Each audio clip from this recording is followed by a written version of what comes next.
Cup, and today the best young players in the nation will take another step towards that goal as national junior bragging rights are on the line. It's the Canadian Bowl, matching the two best junior teams in all of Canada. The Regina Rams, a perennial power, a 13-time national champion, against the host team for this year's Canadian Bowl, the Okanagan Sun, winners of the national title back in 1988. The venue for today's title tilt, the Apple Bowl in Kelowna. It's the Canadian Bowl at the Apple Bowl. It's the Rams and the Sun, and it's coming up next. Good afternoon, everyone, and welcome to the Apple Bowl in Kelowna. My name is Barry McDonald. It's my pleasure to introduce my broadcast partner, David Benefield of the BC Lions. Two very talented teams meeting today in the National Junior Final. The Okanagan Sun, David, bring a perfect 12-0 record into today's final. That's right, Barry. They've won their games by an average of 40 points, and they're playing on their home turf. The home field advantage. We talked to head coach Cal Nesdeley before today's game. Yeah, I would say home field is an advantage at any level of football. If you can get a game like this in your own park, it can be a little distracting to other teams. The only hard thing is that over the last 2 weeks there's been a lot of build-up, and we've tried to minimize that pressure on our guys. Regina just had to show up and play a game. So we're excited. The energy in here is awesome. We try not to put any pressure on ourselves. The fans want to see us win. We've been here, in a game like this before, not the national final, only once, but the last Western finals against Saskatoon Regina have been very emotional games, both the build-up to the game and very emotional afterwards. And we want to be of different emotions this year when the game's done. The Regina Rams are steeped in football tradition. They've won this title 3 times in the past 4 years, and in 15 trips overall to the National Junior Final, David, they've won it 13 times. That's right, Barry. They beat Saskatoon, their arch rivals, and they overcame a 25-point deficit to beat Windsor in the Eastern Final. That's right. And we talked to Rams head coach Frank McChrystal. Well, we're excited about being here. The people here have put on a great show for us, and the hospitality in Kelowna has been really, really very good. So we're looking forward to it. I think our players are ready, and we're pretty tense, pretty focused for the game, and really hopeful that we can put on a good show for junior football. We've got to defeat their run and make sure that we tackle those guys back there, and certainly we have to be able to move the ball both on the ground and in the air. This is the third meeting all time between the Rams and the Sun, but it's the first meeting with the national championship at stake. It's the Okanagan Sun and the Regina Rams, and it's coming up next.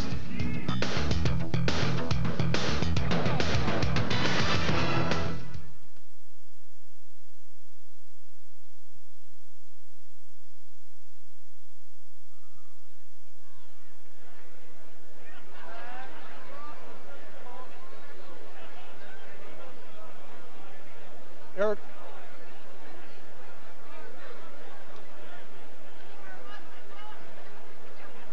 Ladies and gentlemen, you're invited to drop by the ICBC Game Plan tent and have your picture taken with professional football's all-time leading scorer Louis Pasaglia from the BC Lions. While you're at the booth, fill out a survey card for your chance to win an autographed football. Pictures are free. Drop by during this afternoon's game.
Welcome back to Kelowna. It's the National Junior Football Final between the Okanagan Sun and the Regina Rams. I'm Barry McDonald along with David Benefield of the BC Lions. We'll handle things up in the booth.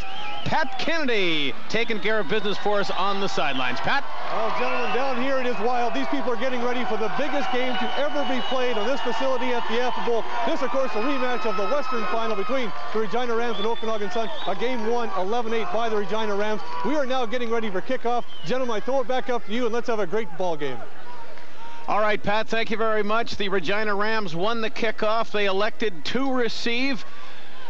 The Rams coming into this game after winning the Prairie Final against their arch rivals from Saskatoon, then going into Windsor and beating Windsor, who were in the final last year against Saskatoon. They overcame a 25-point deficit to do that. Kicking off for the Okanagan Sun will be number 7, Justin Miller. And the 1997 Canadian Bowl is underway. That is number 36 on the return for Regina, and it's a pretty good run back. He gets tackled at about the 28-yard line. Ikena Nagoka with the return for the Regina Rams. David will start the ball at the 29-yard line as they go for a 14th national title. And in your mind, the keys to the game today, David, are what? Regina's got to be able to throw the ball well because their running game, their #1 runner, is actually out of the game. And they've got to keep the ball away from the Okanagan defense. 16-yard return. Chad Eamon is the quarterback for Regina. Tim Linchuk, Chris Brilt in the backfield. And this is number 36 there. That is Ikena Nagoka with the run. Gain of about 6 yards, so it'll be 2nd and 4. Ideal conditions, game time temperature 8 degrees. It's overcast, no real threat of rain. The field is in beautiful shape as National Junior Football bragging rights are at stake. 2nd and 4. Eamon up over center. Barry Rees is center, the 6-1-2. They're going to run the ball, and again it's Nagoka, and he will not get the first down. Good defense, David, by the Okanagan Sun. That's a way to set the tone early. You come out, you shut them down. On that play, well, the Okanagan Sun, they actually run a 3-4 defense, and they're coming up swarming right now. So the emotional edge goes to the Okanagan Sun. Number 35 for the Sun coming up to make the play. Ryan Folk from his defensive back position. He had some help. Good first series for the Okanagan Sun. 2 and out for the Rams, and they are forced to kick the ball. Punter's number 29, Todd Pinkney. He gets his kick off. It's fairly good kick coming down to number 71 on the 36-yard line for Okanagan. That's Aaron David. David takes it to the 37-yard line where the Okanagan Sun will start things off. 2-yard return. We are scoreless. It's very early in the 1997 Canadian Bowl. I'm Barry McDonald along with David Benefield, and we're happy to be bringing you this game. It's with a national title at stake. The Okanagan Sun have won 1 in their existence. The program started in 1981. They were national champs in 1988. First play, it's a pitch out to number 32.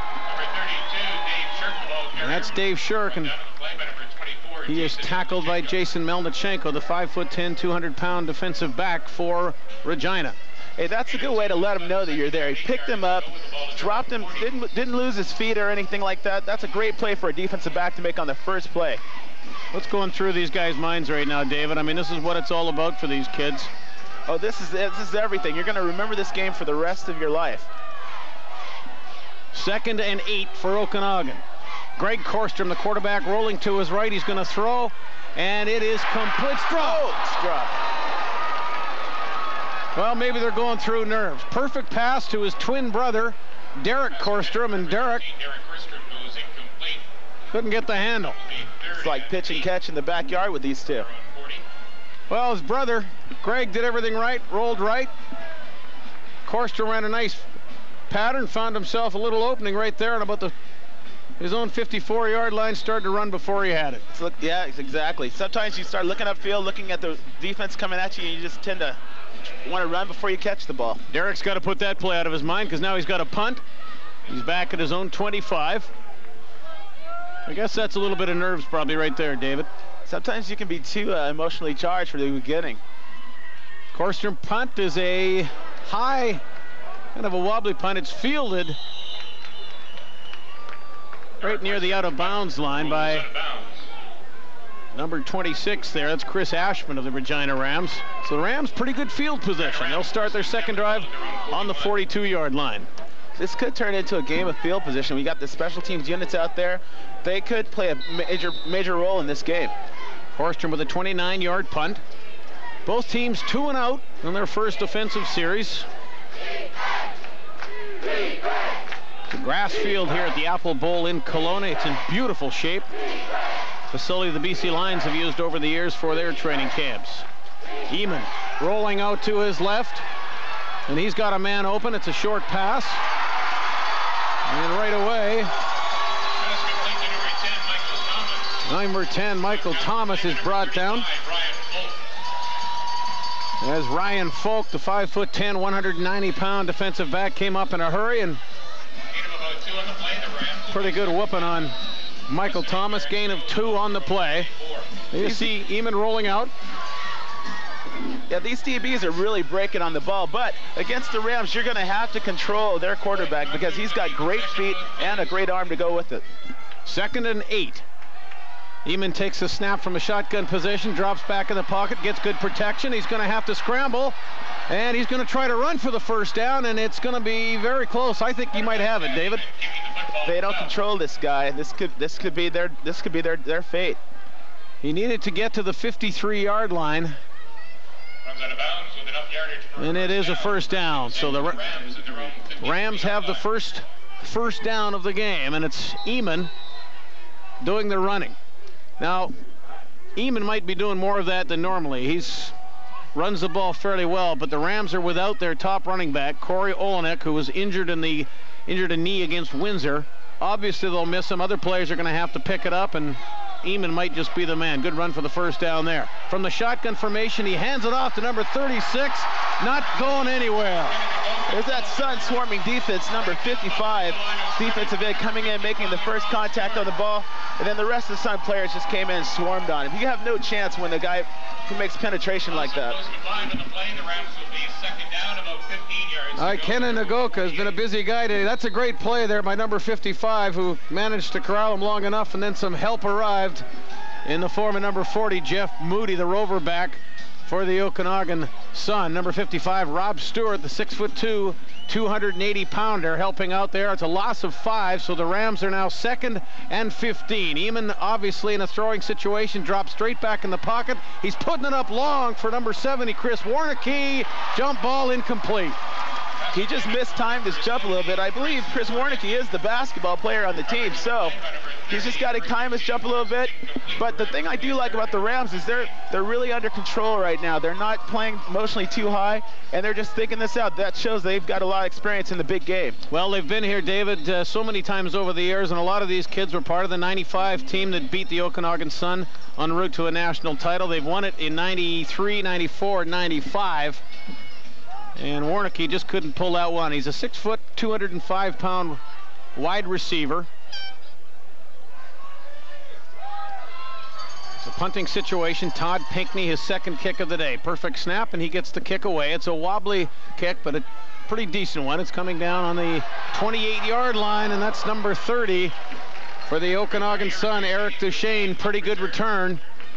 And the Okanagan Sun will set up offensively on their own 39-yard line by the looks of things. We're scoreless. 8:50 left in the first quarter. You're watching the National Junior Final. It's the Canadian Bowl between the Okanagan Sun and the Regina Rams. I'm Barry McDonald along with David Benefield. Pat Kennedy is our sideline reporter today. Just a reminder, ladies and gentlemen, to pick up your Canadian Junior Football Championship souvenirs at the 13-yard return there for Duchesne. And he was injured a little bit on the play. He's being helped off the field. Not a good sign early on for Okanagan. Yeah, that was a great tackle by Derek, number 74, Derek Woitis. Those are the guys that are going to come down and really break this game open by keeping these guys back on their side of the ball. The Okanagan, as David mentioned in our opening today, they won their games this year by an average of more than 40 points. They have not had a lot of experience in close games. They've had some games that were close at the half and blew them open. This is Arnold, who last night was named the most valuable offensive player in the country. Well, his first carry of the day goes for very little. No gain. It'll be second. Well, they'll give him a yard. It's 2nd and 9. Arnold rushed for over 1,200 yards this year. 12 touchdowns, an average, David, of 9.2 every time he ran the ball. He's definitely a dangerous runner, and if you get, like the Rams are doing right now, if you can stretch him out, you can get the rest of the guys there to corral him in. 2nd and 10. Korstrom rolls to his left, sets. Now he's going to scramble again, trying to find a receiver. Nobody open, and he just launches that one away. Good work by the defensive backs of the Regina Rams. Korstrom, to his credit, didn't try to force it. Tried to buy himself as much time as he could. Couldn't find a receiver open, and then just pretty much threw it away. Good pressure up front, David. Number 64 going against looks like a fullback, and he's really got his hands in his face. He's causing the quarterback to pull the ball down and try to find someone. And then the DBs, that was actually a coverage sack. The DBs had everyone covered up so much that the quarterback actually didn't want to force the ball in there. So that was a really smart play by him. All right, so the Rams will now punt. Korstrom punting for the 2nd time. He takes the snap and gets away. Oh, it's a good kick. It's a very good kick coming down onto the 26-yard line. That's Jason Claremont, and he is snowed under. Good coverage by the Okanagan special teams. A booming punt.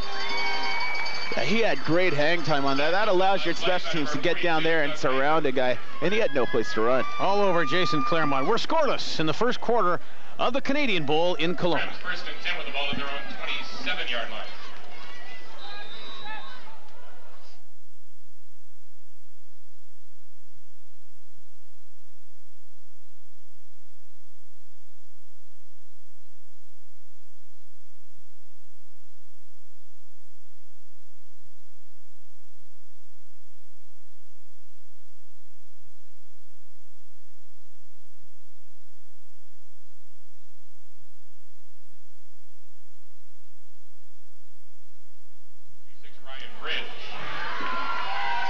Welcome back to Kelowna. Canadian Bowl between the Regina Rams and the Okanagan Sun. We're scoreless with 6:44 remaining in the opening quarter. That's number 16, Chad Eamon, the quarterback for the Regina Rams.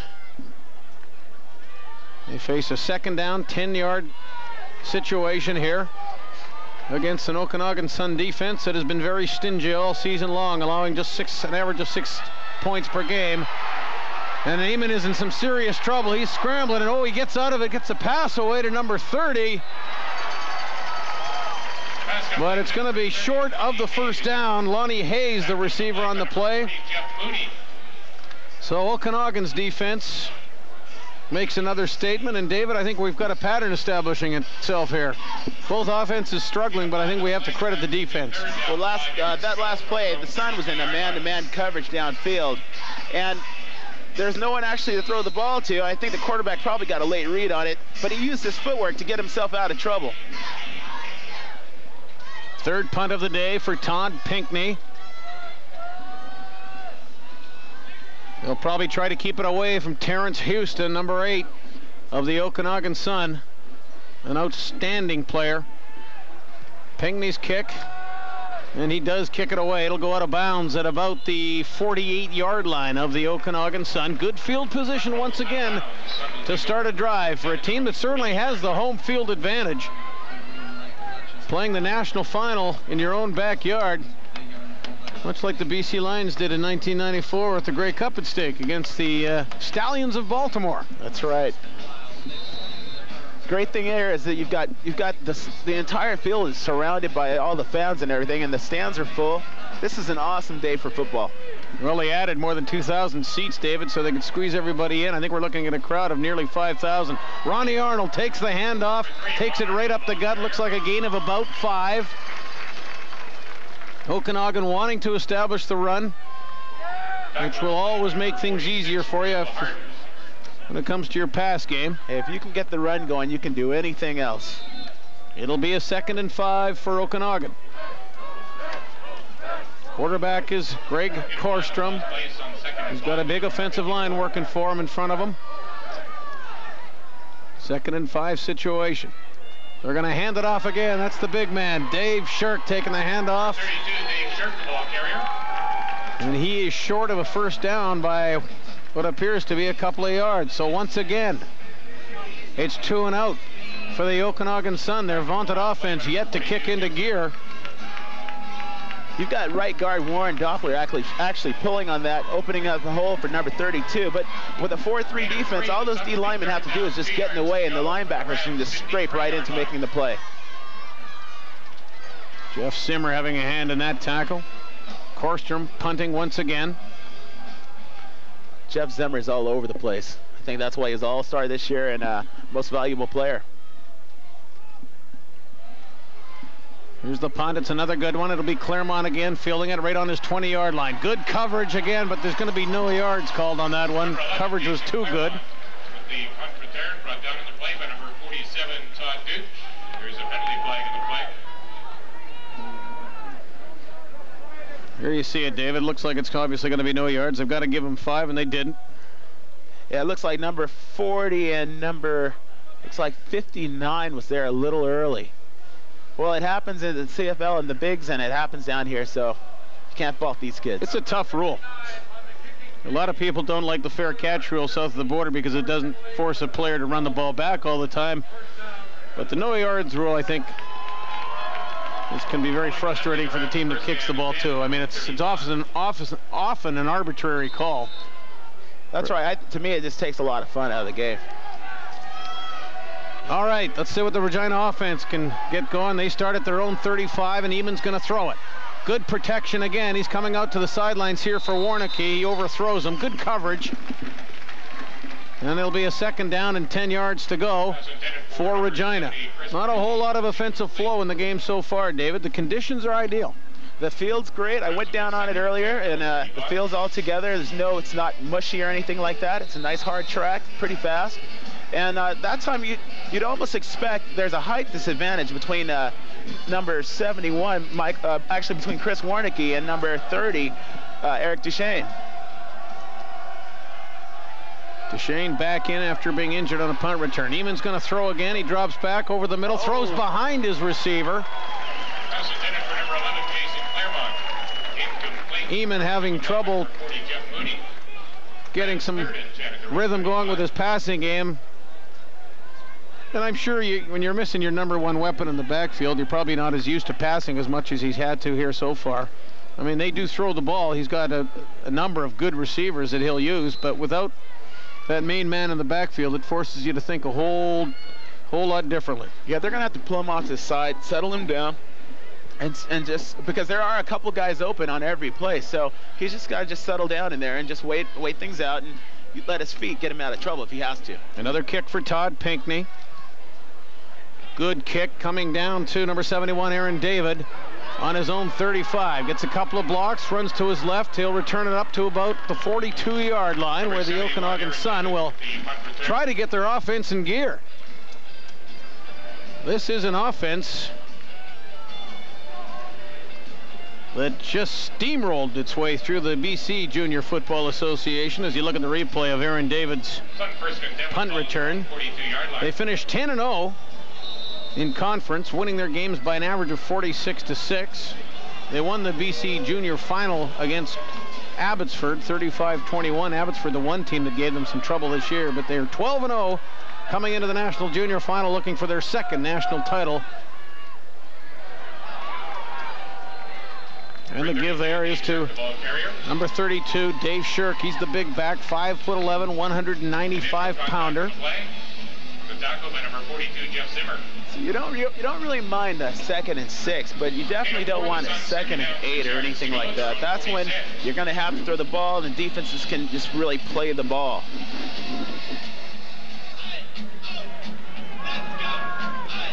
Greg Korstrom, the 5'10", 190-pound quarterback with a number of weapons at his disposal. He will drop back to pass. It's a quick throw out here to number 19, Kevin Snell. Pass intended for number 19, Kevin Snell, goes incomplete.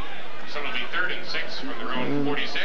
I don't know that they were on the same page on that play, David. If Snell's talking to the coaches as he comes back to the sidelines. To mention Okanagan breezing through the BC Junior Football League this year, David. 10-0.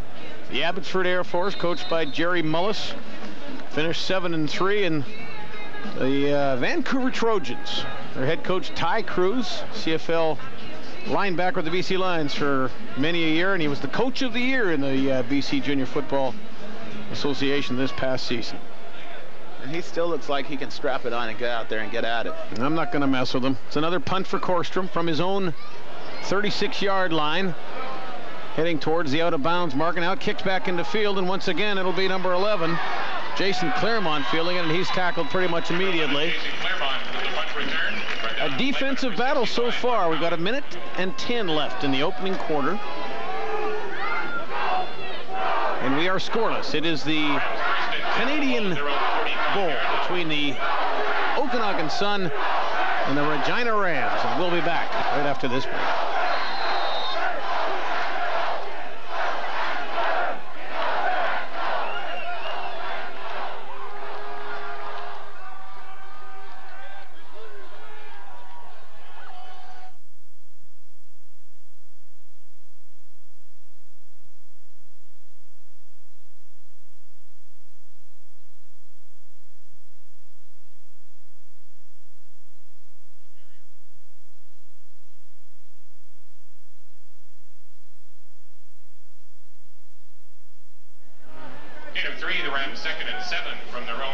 Welcome back to Kelowna, 2nd down and 7.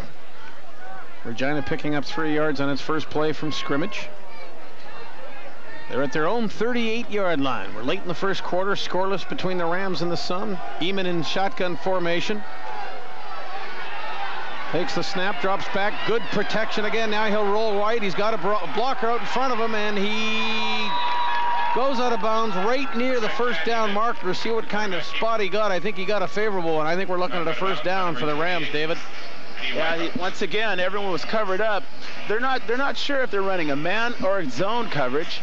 So he's just gonna do what he does best. He's gonna put the ball underneath his arm and take off and run for a first down. Well, you can see his eyes there. He spotted that first down marker. He bought himself a little bit of time with the fake. Kept the DBs back for that split second and got himself a first down. They've been tough to come by here in the first quarter for both teams. Rams now 1st and 10 from their own 46. Eamon again in the shotgun formation. Fakes the handoff to Nagoka, rolls to his left, looking for a receiver again, throws back across his body to number 71. There is Michael Leeson, the big 6'4", 210-pound slot back. Good catch, and the Rams are in business as we close out the first quarter. They'll start quarter number 2 in Okanagan territory. That's the end of the opening quarter of play with the score of the Regina Rams, nothing. The Okanagan Sun. Michael Leeson, big first down reception for the Regina Rams. We're scoreless at the Canadian Bowl. The Rams and Okanagan Sun in Kelowna.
Pass complete to number 30, Lonnie. Welcome back to Kelowna. Opening minutes of the second quarter of the Canadian Bowl between the hometown Okanagan Sun and the Regina Jams. Barry McDonald along with David Benefield as we look at the first quarter stats. The most obvious ones that jump out of you: no yards passing and no first downs for the high-powered Okanagan Sun. David, no turnovers for either team, but really not a whole lot done offensively. But the Regina Rams do have a shot here at a field goal. It'll be about a 42-yard attempt. Their kicker is Todd Pinckney. A chance for the Rams to get on the board first. 42-yard attempt. Good snap, good kick. It's long enough, and it is good. Todd Pinckney. Todd's got a great leg. I was watching him during practice yesterday, and he was hitting pretty consistently from at the 40. So if all else comes to fail, if all else fails today, you can always kick a field goal with this guy. 3-0 Rams. We'll be back after this break. Danny Gossett, could you please report to the souvenir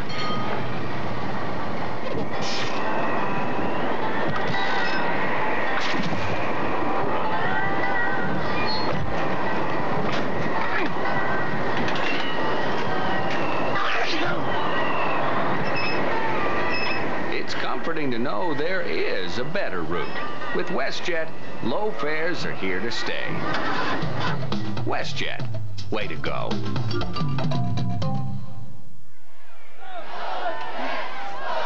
Greg Korstrom and the Okanagan Sun still looking for their first down. Korstrom drops back to pass. He will throw over here. Again, good coverage.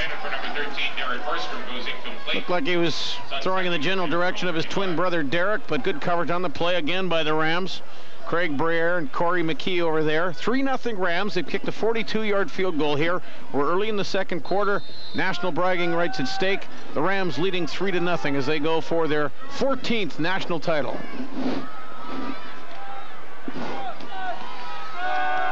Greg Korstrom, 0 for 4 so far passing. His first pass was right in the midst of his brother Derek, but he dropped it. But the other three have, I think he's pretty much thrown away. Here's another shot, number 13, wide open. That's a nice pass completion, and finally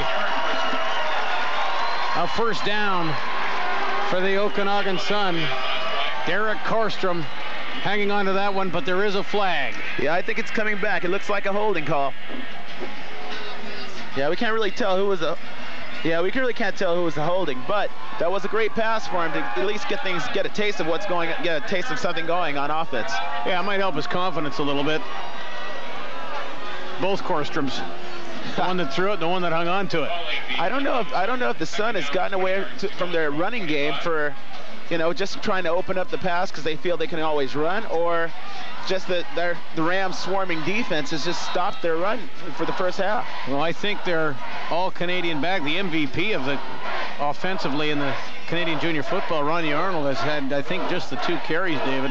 They're in a passing situation now. It's 2nd and 20. Korstrom will roll, or drop back, actually, and it's a fumble, and the Rams recover it on the 17-yard line of the Okanagan Sun. Turnovers so crucial in big games, in any games really, but especially in the big games. Good pressure here. Korstrom hit by number 64, Brent Dancy. The ball comes loose, and let's see who recovers it here, David. 64 comes in, forces the fumble. That was a great move by Brent Dancy. Speed move around and it's number 58. It's Kieran Gilmore that makes the recovery. 3-0 for the Regina Rams.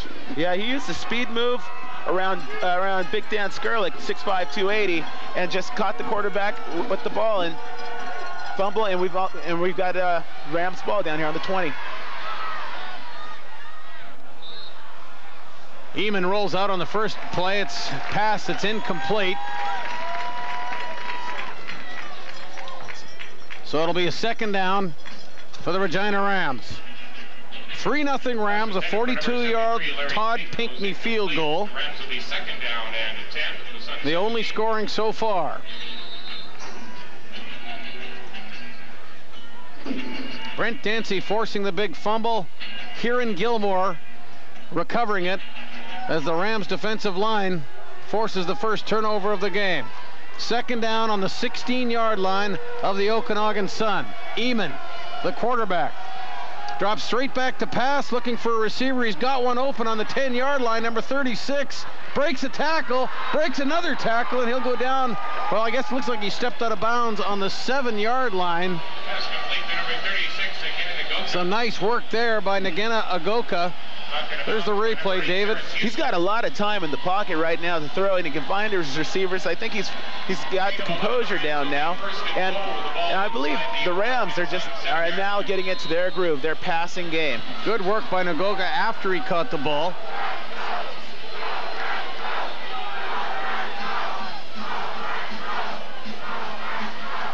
And it's 1st and goal from the 7-yard line for the Regina Rams. Trying to capitalize on the first turnover of the game. And either Penalty flags in the play. number 50, Scott Tallman, was offside, or he was drawn offside. Let's see what the officials rule. Offside on the defense. So that's going to make things a whole lot easier for the Regina Rams. Down in the red zone, you have to watch the ball. You just can't jump. And Ian may be pulling these guys off with his cadence. Boy, the Rams really in position, David, to make a statement here. Offside, half the distance to the goal line. First down repeated. Boy, they're on the inside the 2-yard line now, half the distance to the goal line. First down, they come in here, Regina does, hostile territory. It was hard to think they weren't underdogs, given the way Okanagan had just ran over its opposition this year. But these are the Regina Rams, who have so much tradition, and you know what? Tradition counts for something in games like this. The Rams first and goal. Well, you'll definitely find out what kind of team the Sun is. Now they're down by 10 points. Well, if they score here by 10 points. So we'll find out what kind of team the Sun is. See what they can do here. Eamon brings his team up to the line. He's got 3 backs. It's Claremont taking the handoff, and he will take it in for the touchdown. Jason Claremont, who plays slot back, but when they went to the 3-back formation right there, he took the handoff, and 6'1", 235 pounds, tough man to stop. The Regina Rams capitalize on the turnover, take it in for the touchdown. They've got a 9-0 lead in the 1997 Canadian Bowl. Yeah, the Rams just blew the Sun off the ball. They got up underneath the pads. See, if you can get underneath number 49's pads right there, if you can get up underneath the pads, you're going to win the game of leverage. And you're going to be able to push guys all over the place, and that's just what happened. The point after attempt is up, and it is good. So the Regina Rams have a 10-0 lead in the 1997 Canadian Bowl. We'll be back after this break.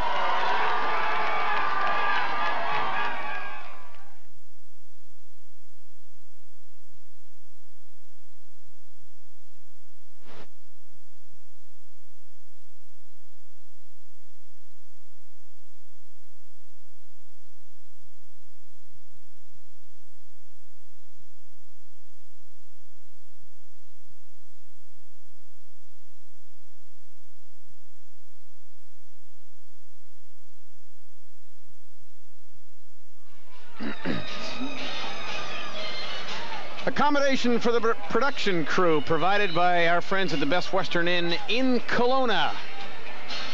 Thank you very much to our friends there. 10-0, the Regina Rams, 9:46 left in the second quarter. Barry McDonald along with David Benefield and Pat Kennedy at the Apple Bowl in Kelowna. The Regina Rams making an early statement as they seek their 14th national title. They've won it 3 of the past 4 years. Their friends from Saskatoon won it last year. But a great start so far for the Rams, and maybe some jitters for the hometown Suns, playing in front of a huge crowd here. Nearly 5,000 we would estimate. And Todd Pinckney will kick off. Aaron David and Terrence Houston back to receive. It's coming down to David on about his 13-yard line. David up to the 20, to the 25, up to the 30, up to about the 34. Good return for Aaron Davis. The Sun have some pretty good field position, and right now they can use all the help they can get. David, what are you seeing so far? They're going to have to get their running game. They're going to have to get it started, because if they don't get it started now, I believe the Rams will use their controlled passing offense and just eat up the clock and possibly get another score out of it, especially down here. A little surprising maybe that the Sun hasn't gone to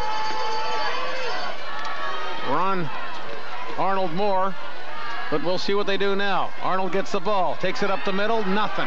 He gets stuffed. Number 42 in on the tackle there. That's Jeff Zimmer, the All-Canadian most valuable player defensively in the Canadian junior football. He had some help from Adrian Gilmore, the big nose guard. He's a 6'1", 245-pounder, so it'll be a second down. They give Arnold a yard. They still need 9. Really, it's closer to 10. The first down marker's on the 46-yard line, and the ball's on the 36. So call it a 2nd and 10, Okanagan. They have really struggled so far in this 1997 Canadian Bowl. Greg Korstrom up over center. Nobody in the backfield. Korstrom drops back. Going to throw it back this other way to Houston. He's at the 30, the 35, up to the 40. He's up to the 45, to the 50, and big Terrence Houston runs it out of bounds at the 53-yard line. Good call. Terrence Houston playing on both sides of the ball today. They do whatever they can to get him in the game, David. They got to, because he's the big-name player, and big-name players play well in big-time games. You got a screen pass out to him, and he just takes the ball with pure ability and size. He's got great size for a junior player, and he's just running through people. 230-pounder. As mentioned, he plays DB. He's on the kick return teams. Regina smart enough to kick it away from him so far today. The handoff is taken by Arnold. He gets maybe 3 or 4 yards on that one, taking the handoff from Korstrom. So for the first time today, the Okanagan Sun venture into the Regina Rams territory. It'll be a second down. 7 yards to go. They give them 3. 7:50 left, second quarter, 10-0 Regina.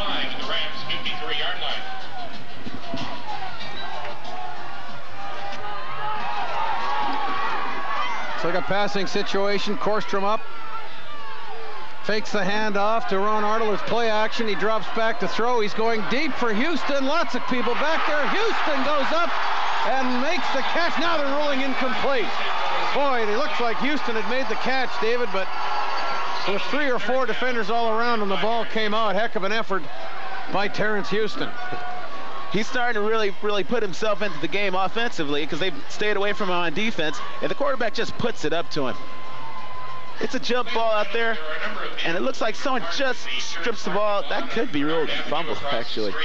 Looks like he might have had it. Here's another replay, David. Yeah, I think he had it and took a pretty good pop right as he tried to corral it. They rule incomplete. So it's a punting situation once again for the Okanagan Sun. Third down, 6 yards to go. Derek Korstrom, wide receiver, also is the punter, back on his own 43-yard line. It's a fake. They give it to Houston. He's around. He's at the 50. He'll get the first down to the 35 to 32-yard line of the Regina Rams. Telling you, David, they had a long huddle, and I'm thinking this is a pretty long huddle for your basic punt. And you got Houston back there as one of the protectors. Hey, they haven't had any pressure on their punter all day. Why would you put him back there? But it's for a fake.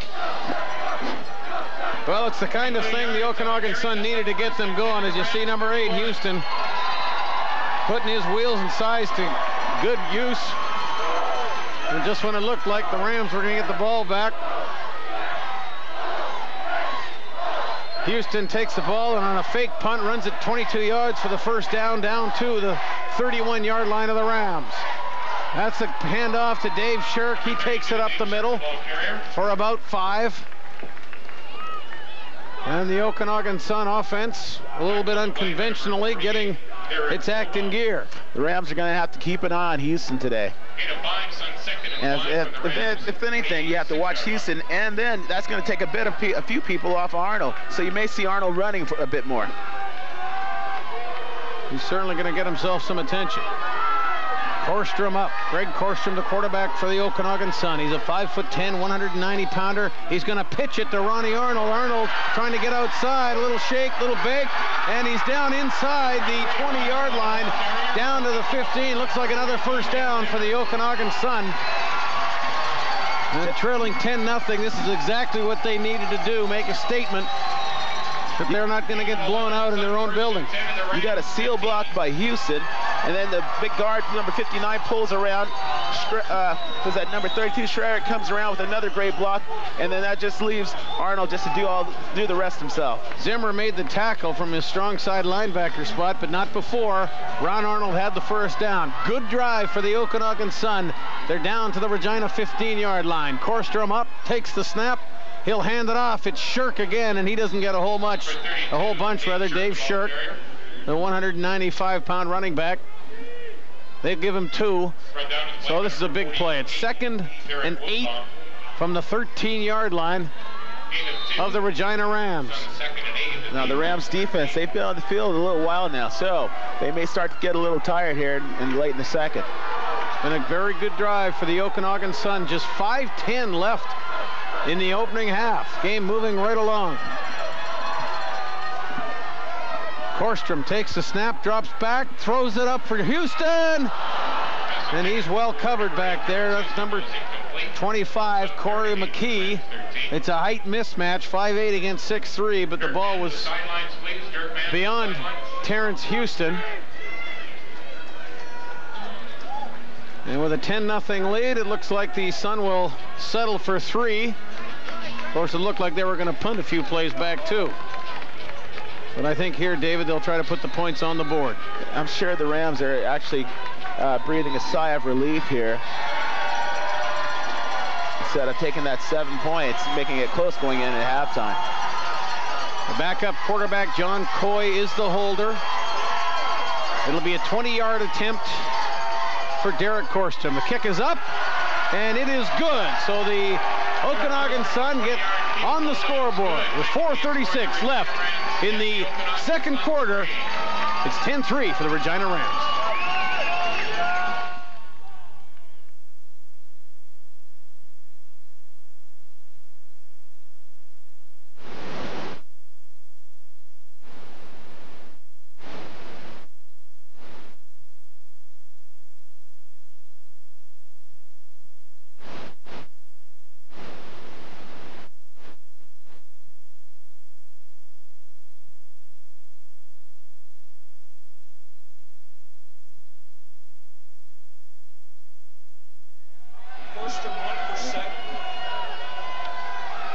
Regina Rams starting from their own 35 and not starting well. They try a pitch out, they fumble it, and the Okanagan Sun have recovered the ball. Who's the man at the bottom of the pile? There he is. That's number 49. Big play for the Okanagan Sun. Chris Zimmerman, the linebacker, making the play, and that's a huge turnover. There is a flag on the play. Offside against the Okanagan Sun. Ouch. What a break for Regina. I don't know why you'd come out with a play like that on first down, but that was just a bad pitch, and the receiver wasn't even looking for the ball. And that's a huge play for their defense. All for naught. Offside, Okanagan. It'll be 1st and 5 for the Regina Rams. Talk about dodging bullets here.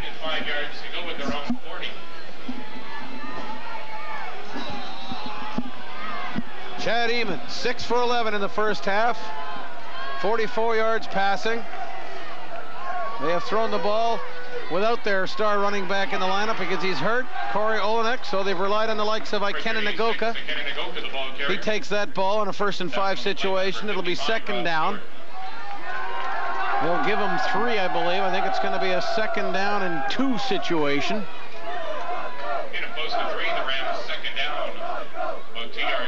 Sun's got to get under him on this play. If they're going to try to run up the middle, they're going to have to get underneath their pads and push them back and let their linebackers come across and stop them. There's 3:46 left, 3:36 rather, in the opening half. Good football game so far. Regina leading it 10-3. Eamon Takes it himself, and he'll get the first down. Boy, he just went in behind Barry Reese, and Dennis Kotsetis is 6'2", 250-pound left guard. Yeah, he nearly slipped out of there. Luckily, was that number? Yeah, luckily number 34 was there. Dennis Kotsetis did a nice job blocking, but he's injured on the play. We're going to take a break. It's 10-3, Regina leading the Canadian Bowl.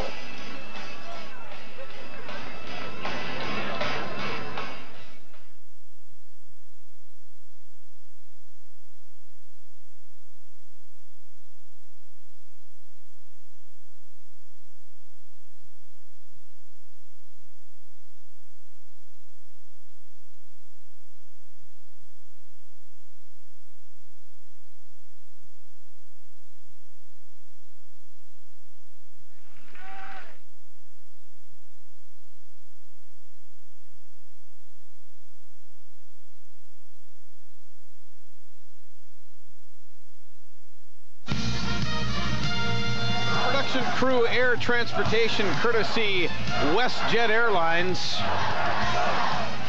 No truth to the rumor that WestJet is in financial trouble because of David Benefield getting into the peanuts on the flight here.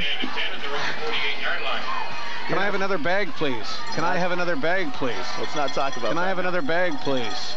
1st and 10, Regina Rams. They're on their own 48-yard line, nursing a 7-point lead. Eamon's going to throw again, and he's going to go long for Warnicki, and he's got it. Warnicki with a great catch, and it takes 3 Okanagan Sun to bring him down. The ball comes up loose, but the official is going to rule that Warnicki was down. That's that height disadvantage over there. Warnicki at 6 feet going against 5'7". 5'7" Eric Duchesne.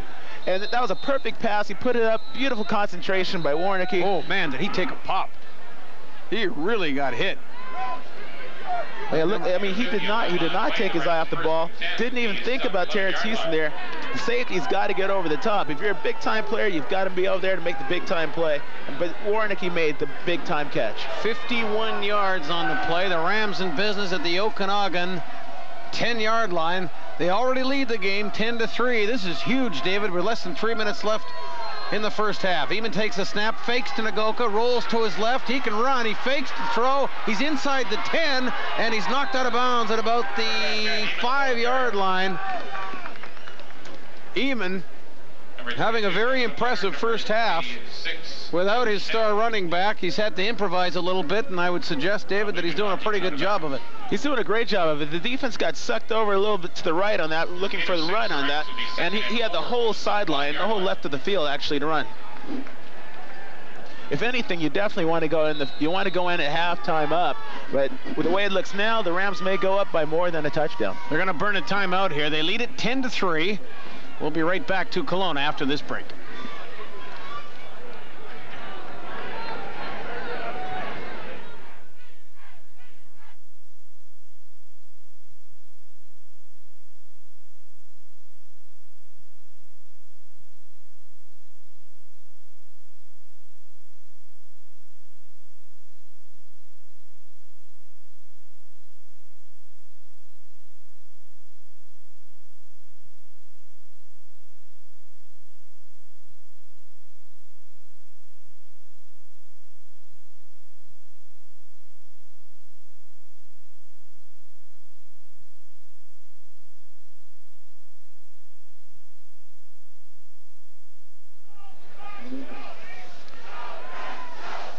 Chad Eamon back in the huddle after taking a timeout. Good time to take one. The ball is on the 5-yard line. They can still get a first down. First down would be at the 1-yard line. David, this is it might be a little early to call it crucial, but certainly an important part of the game right here. With a 7-point lead just before the half, a chance to go up by at least 10. The Rams' offense is starting to click, and that is what's worrying me for the Suns. Offensive line is doing a good job. Eamon's had time when he's wanted to throw it, and anytime he's rolled out, he's had some room to run as well. They're not containing him, and they're giving him time to sit in the pocket. Anytime you do that, you're setting yourself up for disaster. 2nd and 4. Heeman takes the snap. It's a pitch out to his for the touchdown. Akena Nagoka doing a heck of a job in place of the injured Corey Olenek. And the Regina Rams, with 2:42 remaining in the first half, have opened up a 16-3 lead with the converts still to come. David, here it is. Simple play, toss. Got the inside sealed, and then the outside's just one-on-one. Fullback came up and put a nice block on the outside backer. We've got number 55 pulling around, taking on the DB. And Nagoka, all you have to do is just find his line. Rob Stewart and Phil Schnell tried to get there for the Okanagan Sun, but they couldn't get there in time. Good running there by Nagoka. Here's the convert by Pinckney. It's up, and it is good. So the Regina Rams in command here in the 1997 Canadian Bowl. They lead the Okanagan Sun 17-3. We'll be back right after this break.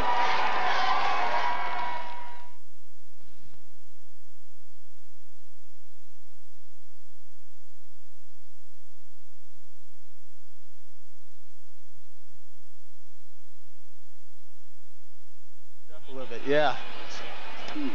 Once again, we'd like to salute our friends at the Best Western Inn in Kelowna. Accommodation for our production crew and Mr. Benefield, provided by the Best Western Inn.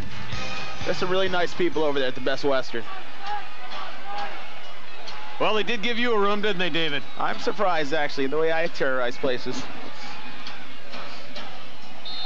David checking out at 4 a.m. so that they... Hey, now. Here's the kickoff. Rams leading at 17-3. It is taken by number 30.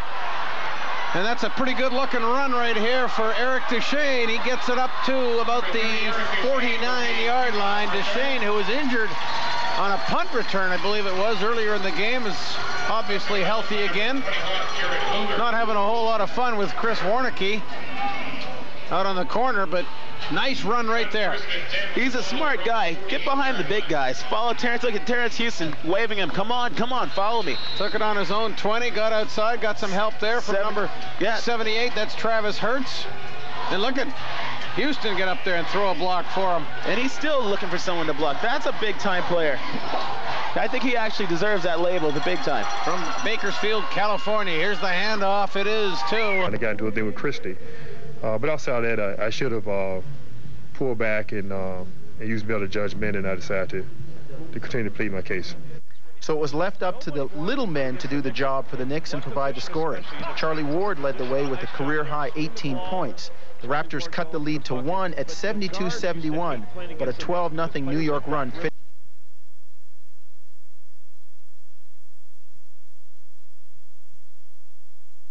A lot of guys play your game that are like that. Greg Korstrom, the quarterback, on a 2nd and 8, drops back, couple of steps, quick throw, it's to Houston. At the 55, he gets outside to the 50, and it'll be a first down for the Okanagan Sun. They keep this drive going just before the half for almost inside 2 minutes, 2:03 still to play. The Sun down 14 points. Just a little out route run by Terrence Houston. He's doing his impersonation of Deion Sanders here, going offense and defense, and he is a very good runner, actually, with the ball. From Bakersfield, California. Actually, I see a little limp in his stride right now, so I'm wondering how long they'll keep tossing him the ball. See how much he's limping once the ball snapped. Well, he's going to stay in and block on this play. Korstrom throws it a little bit behind number 32. That's Dave Shirk coming out of the backfield. Korstrom off the mark with that throw. And maybe it was catchable, Dave, but it was a little bit behind him. It was a little bit behind him, giving Jason Molchenko a time to come up there and put a little hit on him. Let him know he's in the area. Number 64 is just speed rushing, just getting, bringing the helmet with him. He's a big guy to be playing. Almost a late hit. Brent Yancey. Tell you, the battle of the trenches so far. Got to give it to Regina. Korstrom's had to throw under duress a few times today. And see what happens here. Back to pass, throws outside for number 25. That's Mike Feisthuber, and that's incomplete. So it's 3rd and 10 now for the Sun, and they're not going to mess around here at midfield just before the half. They're going to kick. Minute 34 to play, 17-3 Regina. Right now, I'm really impressed with Brent Dancy, 5'11", 200-pounder. He looks a little bit heavier than 200 pounds. He reminds me of Bobby Jurison, actually, the way he gets in his stance and gets upfield. Might be his idol. I wouldn't doubt it being in Saskatchewan. Home field's the same, David. Rams play at Taylor Field. Fans in Saskatchewan have really got behind this team this year. Maybe because they weren't favored to win it. But they upset their friends from Saskatoon, beat Windsor, and here they are leading 17-3 in the championship game. Good kick by Korstrom, fielded by number 21 on his own 3-yard line. Safe. And they're going to spot it on the 1-yard line. Good coverage by the Okanagan special teams. It's 17-3 for the Regina Rams. We're back after this break. Knocked down on the play by number 47.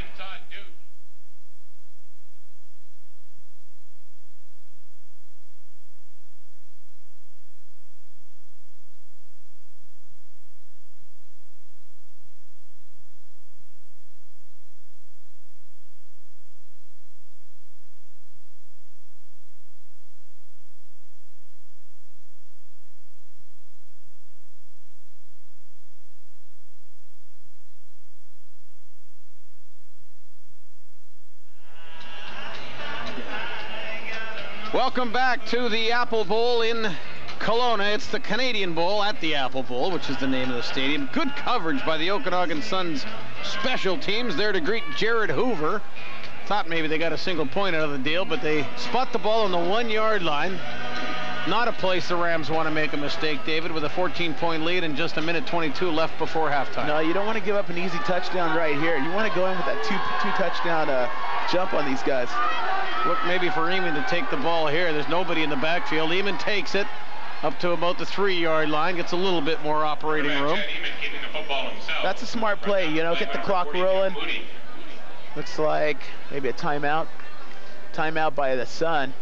Try to keep them down here, see if they can get one more possession before going in at halftime. That makes sense. That's a good call in this situation. 2 on the play. The Rams will be 2nd and 8 with the ball at their own 3-yard line. We'll take one more commercial break with the Regina Rams leading 17-3.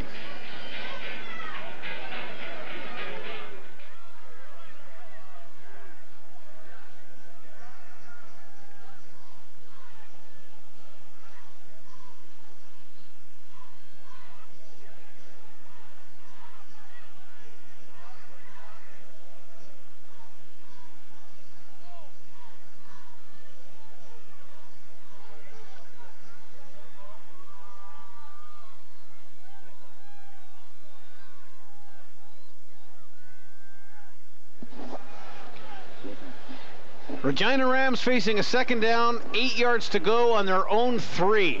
They do have a 17-3 lead. There's a minute 18 seconds left in the first half of the 1997 Canadian Bowl. The Regina Rams going for their 4th national title in the past 5 years. They've won 13 of the 15 national title games they've been in. Eamon will pitch it to Nagoka. He's trying to get outside. He's not going to get away. Nice defensive play by number 40 on the Okanagan Sun. Jeff Moody made the initial hit. He's going to limp off the field too, David. Hey, these are big hitting at DB. Nagoka can run. He's trying to get outside here. Moody gets after him here. He had a hand in the tackle, and it was number 34 there, Mike Latendre, finishing him off. You got to go north and south sometimes, and Nagoka's got great speed, but you got to turn it up on occasion, and that's one thing that will get you down there on the down there in the red zone, running east and west instead of running north and south. And Moody is hurt. As we mentioned, the Regina Rams have been quite a story in terms of Canadian junior football. 15 national title appearances, and boy, they've made the most of them, winning it 13 times, going after number 14 today. 3 of the last 4, they won it in 93, 94, and 95. In fact, their head coach, Frank McChrystal, has not lost as a head coach. He's won 5 national titles. He's 5 for 5. The Okanagan Sun, well, 1 title, and they won it in 1988. Cal Nesdoli, the head coach of the Okanagan Sun, was a member of that team. First year for Cal Nesdoli, as you look at number 40. Jeff Moody leaves the team. He's the rover linebacker for the Okanagan Sun, and this doesn't look particularly promising.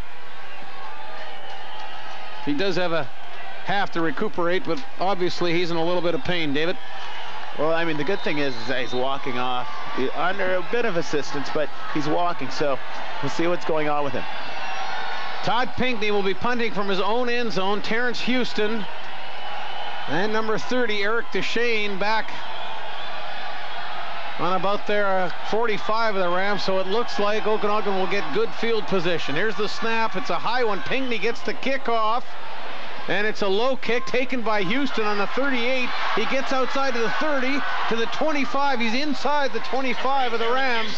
So with 42 seconds left in the first half, the Okanagan Sun, thanks to that man there, Terrence Houston, will have real good field position and a chance to get back within a touchdown before the half.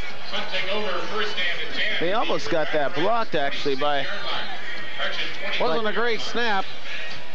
Yeah, it was close. That was close to being blocked. So he got the kick off, and then they kicked it to Houston, which is could be dangerous down here and the on their side of the field. Boy, Houston, he is tremendous player. Korstrom's going to try to throw. Now he's going to run with it up the middle. He's got some room too. He takes it inside the 10-yard line of the Regina Rams. With 35 seconds left, the clock stops. Okanagan Sun's calling for a timeout. I don't know if the players are hearing them. Yes, Terrence Houston says they want timeout. Houston don't at all. The Rams get the Sun rather get the timeout they wanted. 35 seconds left. They'll have a first down on the 9-yard line of the Regina Rams. Critical point of the game. As you see Greg Korstrom go over for a chat with his head coach. That was a heads-up play by the quarterback. They vacated the middle with the backer. He had no one open, just decided to tuck it and run. That's Cal Nesdole on the quarterback's left, and he's having a chat there with one of his coaches there. That's Ray Whitley, the offensive line coach. Ray played at the University of Oregon, and he was drafted by the Saskatchewan Roughriders back in 1985. He's been coaching in the BC Junior League since 1989. It's his 7th year with the Okanagan Sun.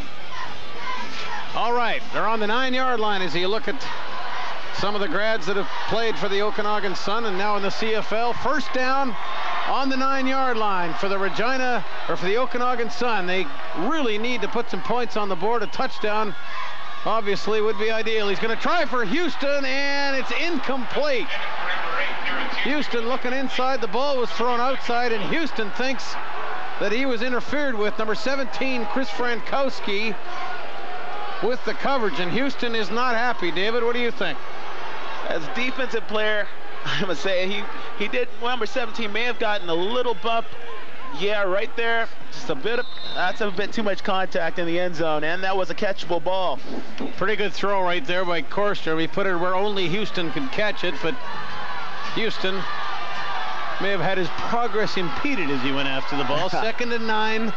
2nd and goal from the 9-yard line. Korstrom fakes the handoff. They're going to try Houston again. Same play, jump ball. Houston goes up, can't get it. No flags.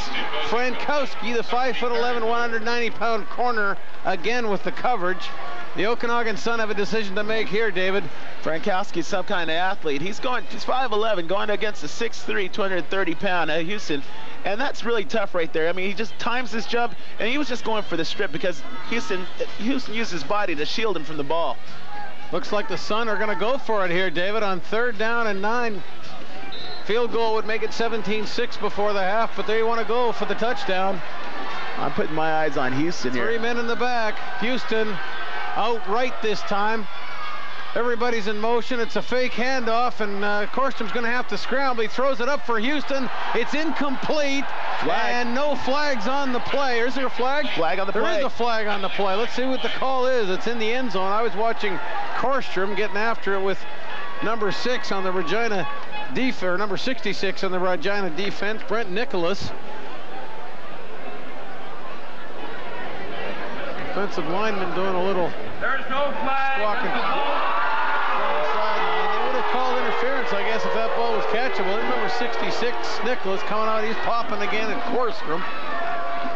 So the opportunity lost for the Okanagan Sun with 17 seconds to play here in the first half. A despondent Terrence Houston. Boy, he's done everything he could so far. It looks like he's gonna have to take it up to the other level for the second half. I don't know if he's got another level, man. He's done everything he could so far, David. Korstrom had a little bit of trouble with his passing game in the first. Some good coverage. He's 2 for 13 for 29 yards. They've been unable to establish the run against this Regina defense, and they have not been able to compensate with the pass. But you can't blame Korstrom entirely. He's had quite a bit of defensive pressure from a very talented Regina offensive line. I guess the old battle of the trenches so far, David, is reflected on the scoreboard. Yeah, Regina's definitely winning that, and that's allowing all their players around. They're such a team. I mean, there's no big superstar guy, with the exception, of course, of Jeff Zimmer. But, I mean, they're such an all-around good team, and when you have a great team all around you, you don't need a big superstar. You just need everyone just to do their part, and that's what they're doing. The first half of the 1997 Canadian Bowl dominated by the Regina Rams. They capitalized on a turnover for 1 touchdown, and they'll take a 17-3 lead into the intermission here at the Apple Bowl in Kelowna. There's your score. The Rams lead it 17-3. It's the Canadian Bowl.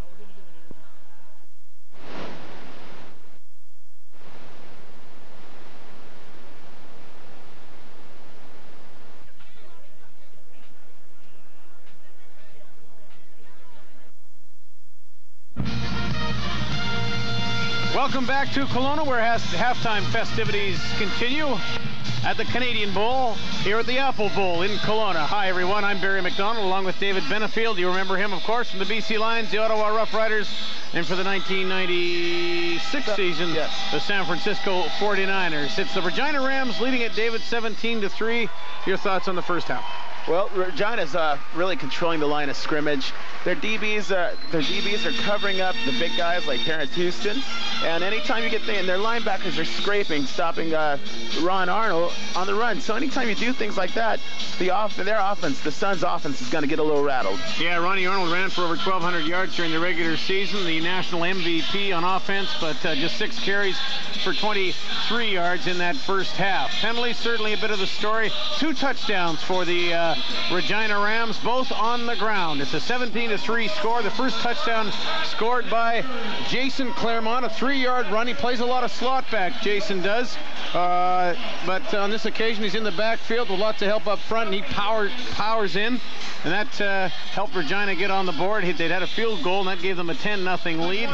The Okanagan Sun got 3 points back to make it 10-3, but once again, the Regina Rams took it downfield and basically took it right down the Okanagan Sun throat to take a 17-3 lead. Again, it was on the run, and one of the men doing a very good job with the leading rusher, Corey Olnick, out of the lineup because of injury. That's again in Nagoka taking it in from 5 yards out, and right there, that's pretty much the whole story. 17-3 the score. The stats at the half, David, pretty much indicative of what's gone on too. You know, the Rams are just doing everything right now, with the exception of the pitch, which was called the fumble, which was called back actually on the penalty. The Rams are doing the right thing. They're really composed right now. I don't really see any flaws in their offense or defense. Penalty certainly a big story. Bob Lindsay didn't like the job the refs did in the first half. We'll see what happens in the second half. It's 17-3 for the Regina Rams, and we'll be back with the second half kickoff from Kelowna right after this break.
host committee's done a wonderful job here in Kelowna this week for the Canadian Bowl, and we've been hosted very nicely by our friends at the Best Western Inn in Kelowna. Accommodation for our entire production crew provided by the Best Western Inn.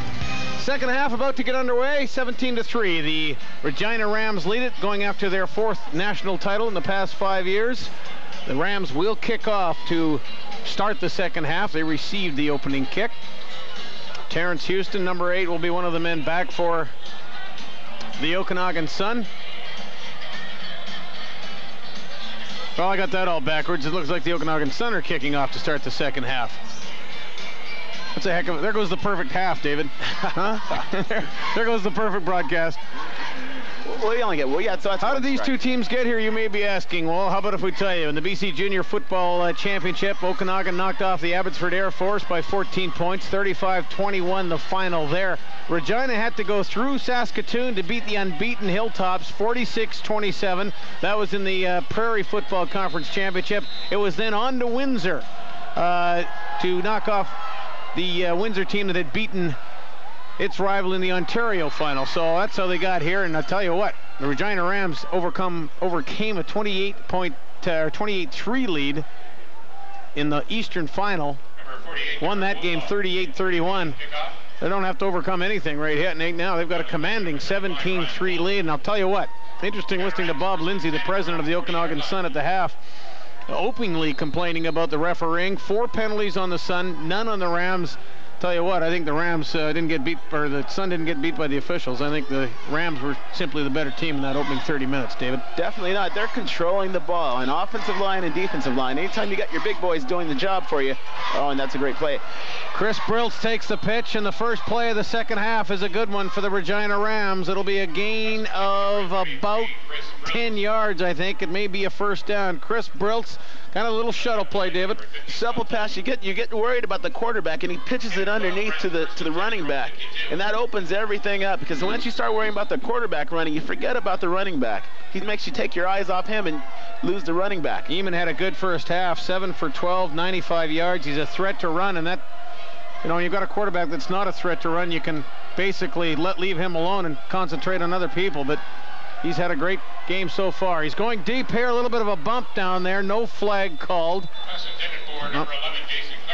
Number 11, there is a flag in the backfield, however. This one's it's going to be a hold on the Regina Rams. The defense for the Suns, they're going to have to score, and if the offense can't score, the defense is going to have to score. At the very least, they're going to have to force some turnovers in scoring position. Jason Claremont, the intended receiver on that play. It's a hold. It's against the Regina Rams. Sun coaching staff trying to decide whether to accept the penalty here. I don't see why they would. Number 5-3, offensive lineman, hand to the face mask. 15-yard penalty. Oh, you're going to be taking that one, that's for sure. Number 53, the left tackle, big Todd Krenbrink, guilty of hands to the face. First down, 25 yards to go with the ball at their own 37. Anytime you get a 15-yarder, you jump all over that. It'll be 1st and 25. We've just started the second half. Glad you're with us. Barry McDonald along with David Benefield of the BC Lions and Pat Kennedy down on the sidelines. It's the 1997 Canadian Bowl. Junior bragging rights at stake. Eamon drops back the pass, and Eamon takes a tumble. Number 45 for the Okanagan Sun. Doing a little woofing, doing a little tweeting. Looks like Nate Krieger. Oh, it looks like his lineman actually got pushed back that fast, just enough time for him to trip up on his feet. Okanagan Sun, with the help of the big 15-yard penalty, trying to make a statement here early in the second half. 2nd and 29. Eamon's going to try to throw. Good protection again. Rolls out of the pocket again, looking for a receiver. Throws down the sidelines. It's out of bounds. Warnicki is a tended receiver. Well covered. My hunch is that Eamon basically threw that one away. Coverage in the Yeah, there was really nothing there. But the one thing I noticed is that the receivers are positioning themselves against the shorter Eric Duchesne. So they're really going at him today. It's a 3rd and 20. That's Warnicki there. A 3rd and 29 play. And you're right, it was Warnicki matched up against Duchesne.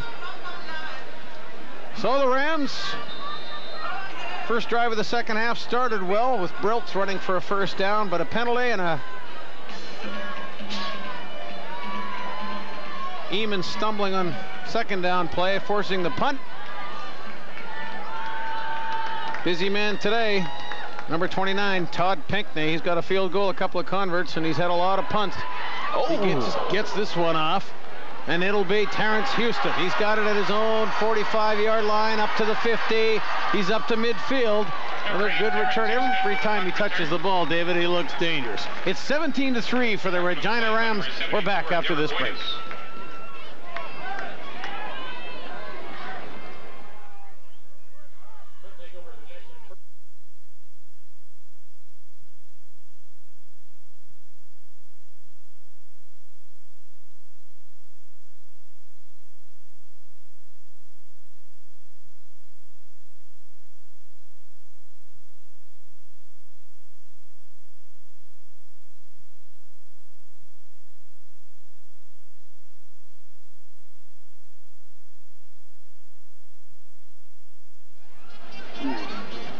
We're back at the Apple Bowl, the Canadian Bowl, at the Apple Bowl here in Kelowna. 17-3 Regina Rams, perennial power in National Junior Football. Right in the Okanagan Suns home stadium with a 14-point lead in the second half. Big series. It's the first one of the second half. Korstrom's going to pitch to Ronnie Arnold. Arnold, pretty good little run here by Ronnie Arnold. That's a gain of about 12, David. A first down for the Sun. And I'll tell you, they really got to establish the run. You talked about it in the first half, but Arnold, 6 carries, 23 yards. That's not going to get it done. They're going to have to establish the run. Looks like they're going back to page 1. Toss, sweep out to Arnold on the short side of the field, and just let him do all the work. Right now he's running. He reminds me of like a Warwick Dunn from Tampa Bay, the way he just shoots back and forth. But he's going upfield, and that's what I like. Number 67, Adrian Gilmore, the nose guard, making the tackle for Regina. Korstrom pitches again, same play. Arnold again, gets outside again. He's got some room. Down the sidelines, Arnold showing his wheels, and Okanagan doing what they really need to do. Establish the run. Arnold, 2 carries. That one. Same play again, David. Not a lot of room to work with. Toss, sweep to the right side, short side of the field. Got guys getting knocked down out there. I think at halftime they found something that they liked over on that right side, and they're going to go after it. 23 yards in the first half, 30 yards on his first 2 carries here in the second half. We've got an injury, so we're going to take a timeout. 17-3, the Rams leading the Canadian Bowl here in Kelowna. Once again, ladies and gentlemen, we wish to thank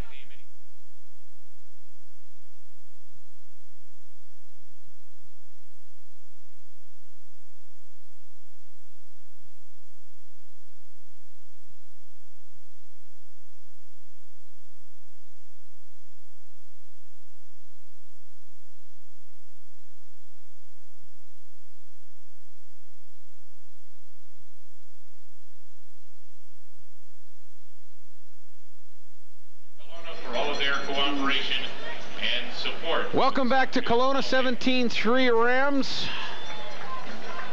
Taking some air out of the big Okanagan balloon in the first half. A team that has not lost a game this year. 12-0. The Rams came in with 2 defeats. This does not look good for number 25 on the defensive side of the ball. That's Corey McKee, the inside halfback, 5'8", 180-pounder, injured on that last play, and he's getting some help from his friends coming off the field.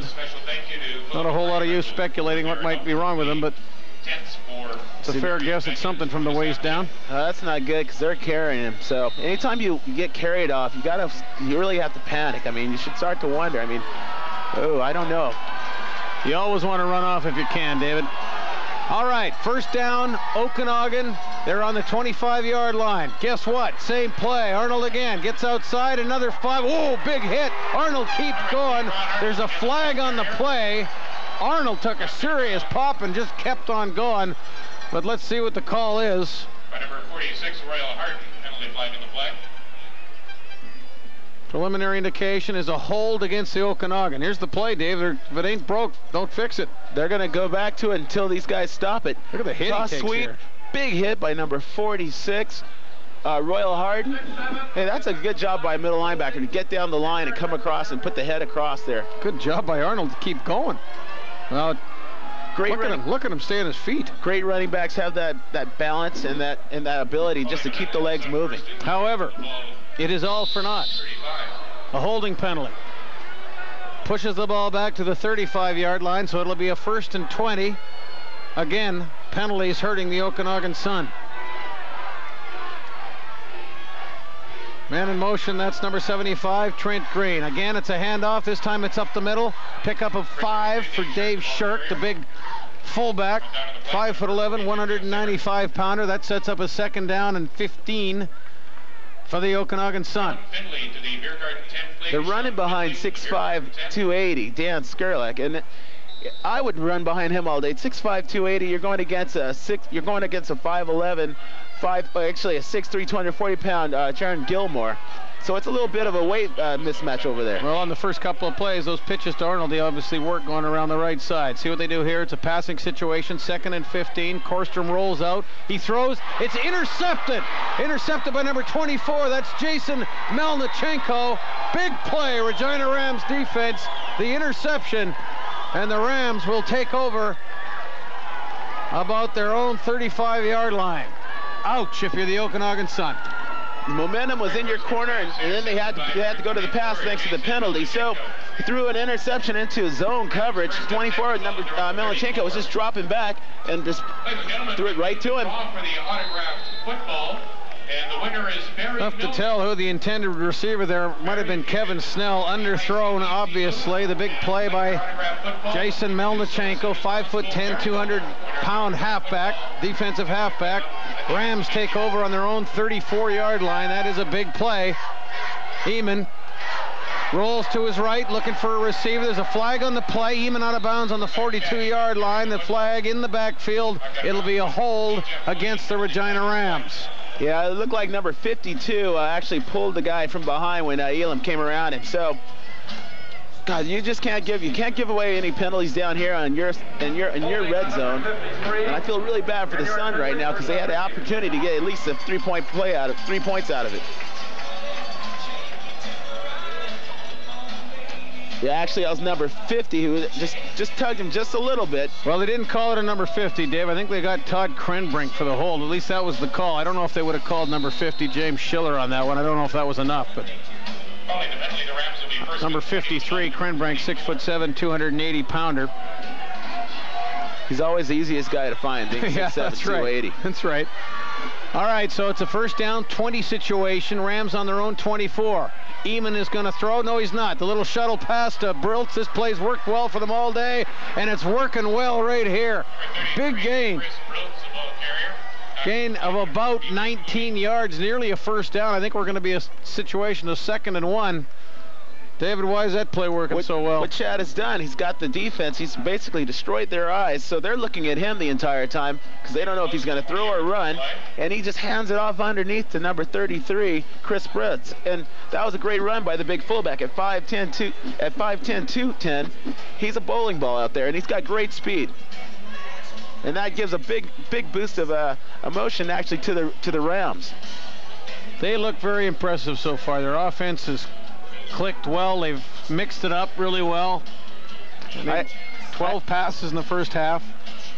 You know, when I was down in San Francisco, the guys talked about when they went to the Super Bowl, and they said that they were so experienced in the Super Bowl. They've been there before, and the San Diego Chargers had never been. They got so caught up in the emotion and everything going on, and that's why they were blown out. Yep. Now, I'm not saying that the Sun's going to get blown out, but that has a lot to do with it, the experience of the big game. It's a real intangible. First down and 10 yards to go. It's a pass complete over the middle. That's number 11, the slot back, Jason Claremont, 6'1", 235 pounds. And it takes a few members of the Okanagan Sun defense to get him down. Claremont having words there. Brent McNichols, I watched him on the sideline yesterday. He's a big guy and he's limping right now, but he was flying downfield for the offensive line, just trying to get that block that could actually free a guy. Yeah, and that's what you really like out of offensive line. He was getting after it with Korstrom in the first half, the quarterback for Okanagan. Eamon looks very impressive, making good decisions.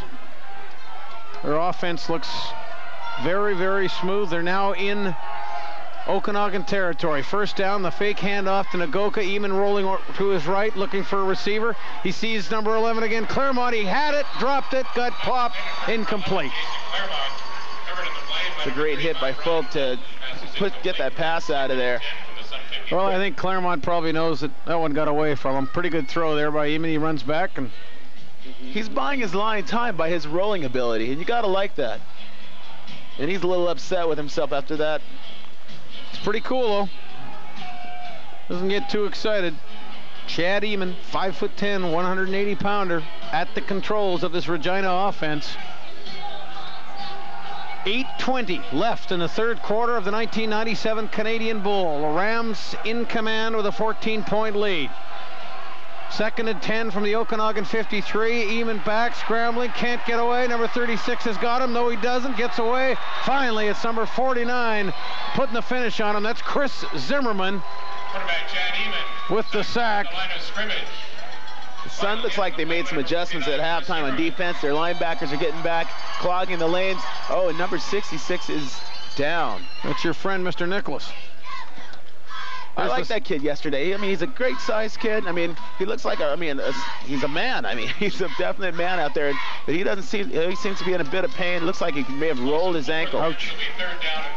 Ryan Bridge had a hand in that sack for the Okanagan Sun, but it was Chris Zimmerman providing the finish. That's a lot of hurt right there. That big guy, 250 pounds.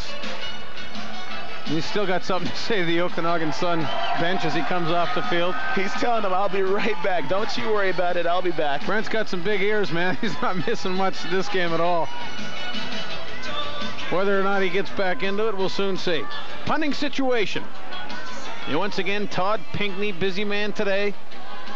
He takes the snap at his own 40 and gets the kick away. It's coming down to number 30. That is Eric Deshane. Deshane, oh, I don't know if that was a face mask or not. Looked like it almost was. Number 65 had a hand in there. Return to about the 33-yard line. We're going to take a break here from the Canadian Bowl in Kelowna with the Rams leading 17-3.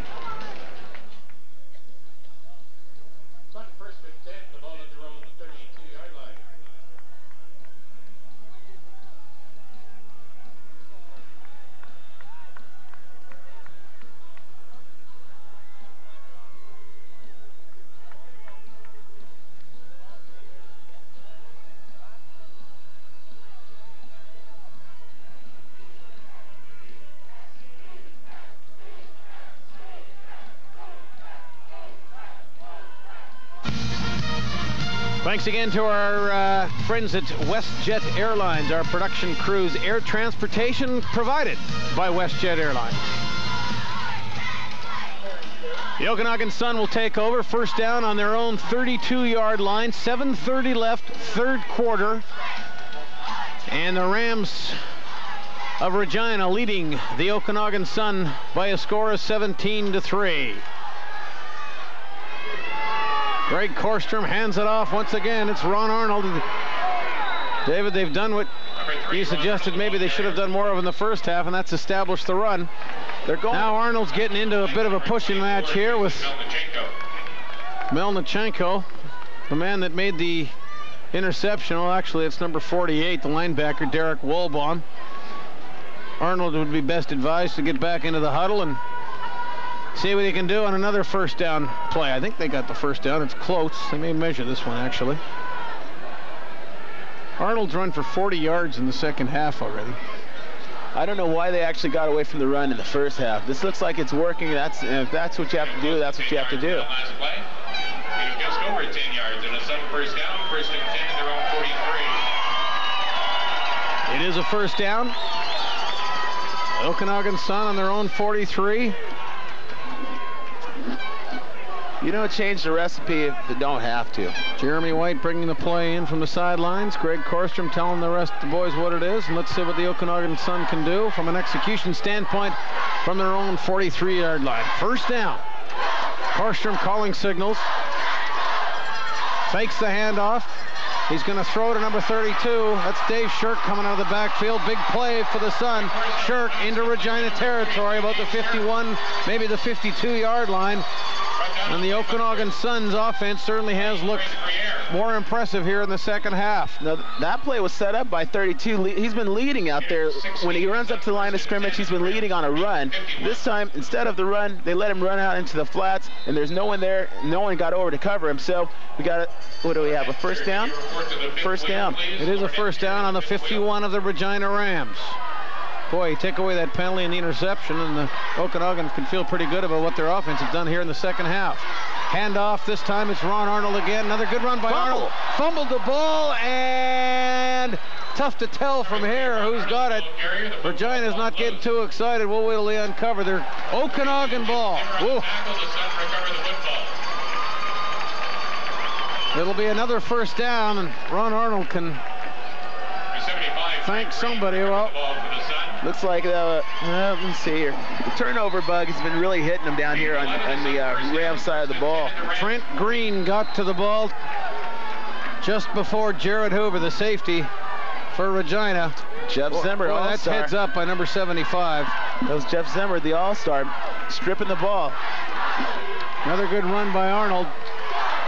Nearly negated by the fumble. Korstrom hands it off. This time it's Shark. He'll get maybe 3, setting up a second down and 7. Arnold now 10 carries for 78 yards, 4 carries for 55 yards here in the second half. Makes the quarterback's job a lot easier when you have that running game now. The Sun will be second down and 8. The Rams 37. You think this might be a passing situation, David? Second and 7. Yeah, I'm gonna have to go for it. Oh yeah, they're bringing both backs over. He's probably gonna roll. Look at that. Hands it off to Arnold inside. Not a whole lot of running room. He'll take it down to the 35 again. More pushing and shoving after the whistle.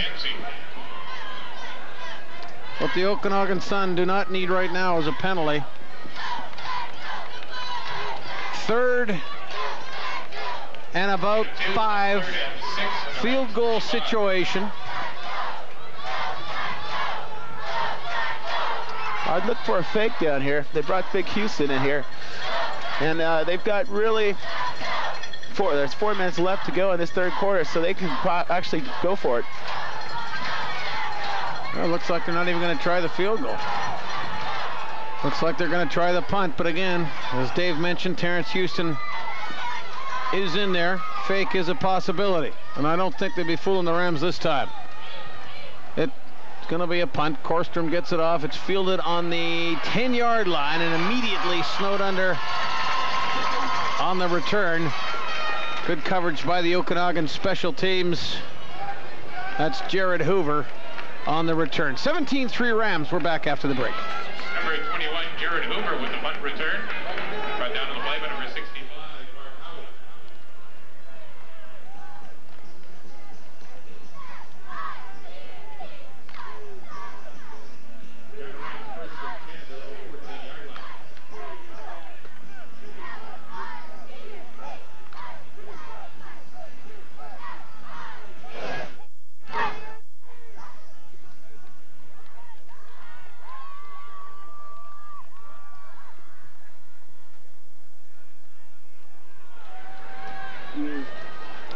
Back of the Apple Bowl in Kelowna, BC.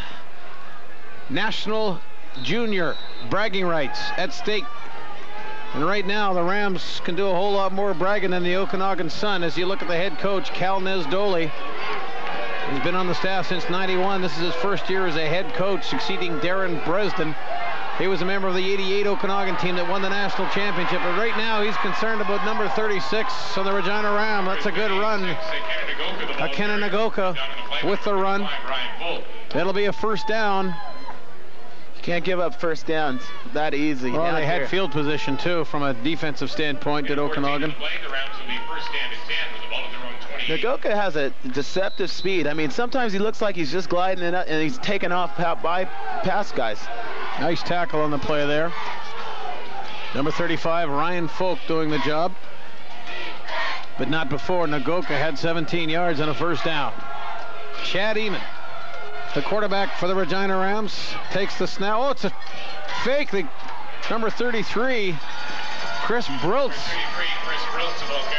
Telling you what, David, he faked me. I'm not sure how Briltz got that ball. I think Briltz ended up taking it from the center. The play action is really slowing the Sun rush down. I mean, I thought that was maximum protection there. Yeah, it was a trick play. Not quite the fumble-rooski, but close. Briltz ended up taking the snap. Okanagan Sun not fooled. 2nd and 7. Big play here. 2:40 left. 3rd quarter. 2nd and 7. Eamon takes the snap, drops straight back. He's going to try to run with it. Almost gets stopped. Gets up to the 38-yard line. And I believe he's going to be just short of the first down. The Sun is they look to be totally off balance right now. They're getting first down runs from the run game, and then the quarterback comes up and runs for a first down. Here's that play again. Oh, no, this is the same. I thought this might have been the handoff to Briltz. This is Eamon on the quarterback draw. Almost runs into his own, well, did run into his own man there, got away and managed to get near the first down. They are going to measure. Boy, they put in a very interesting play, offensive set today, the Regina team has. I mean, there's just been nothing really that the Okanagan guys have been able to key on. Yeah, they're not getting any breaks actually. You would think they would throw long, but they're not throwing long. They're throwing underneath. And then the times that they are throwing long, they're throwing, they're going with the height advantage. 3rd down, less than a yard, and the Rams are going to go. Here's the trick play. It was 51 that ended up getting the snap. Trust me. Interesting call here, David. 3rd, you're in command, 3rd and short. Unless they're going to try to draw them offside. This is the ultimate battle of the trenches right here. Eamon takes the snap. Oh, depending on this. Well, we'll see what kind of spot he got. What he got.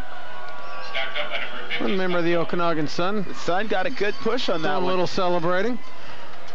Tell you, if he's got this, he doesn't have it by a whole bunch. They might have to measure again.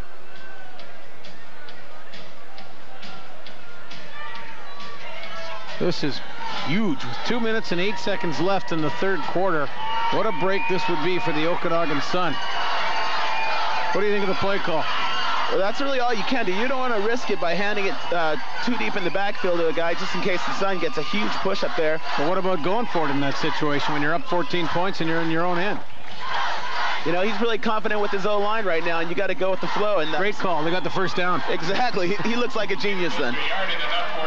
Didn't get it by much. Regina hangs on to the ball. Now, you got to start to panic as the Sun defense. I mean, they've been on the field a little while now. Can't be panicking, but you can. Well, I would panic. Is it panic time? Someone's got to make a big play here. That's what you start thinking. It's not really a panic. It's so just much for the calm, cool demeanor of David Benefield when we watch him play. You panic? I'm the first one that goes, someone better make a big play if I don't do it myself. Are you going off in those huddles all the time? Eamon's going to throw. He's putting it up deep. Man out there, good coverage. Oh, it's a great catch and an interference call. I'm going to assume it's defensive interference. Michael Thomas with the catch. Justin Leonard with the coverage. And it's going to be offensive pass interference. Oh, yeah, they're fighting. Let me see. Oh, there's a push off. Number 10 did push off. Thomas did push off. One more look right here. Justin Leonard in position to make the play. Tough to see it there. But they called Michael Thomas, number 10, for a push on Justin Leonard. That was a really acrobatic catch, though, by Thomas. 17-3 Rams. We're back in a moment.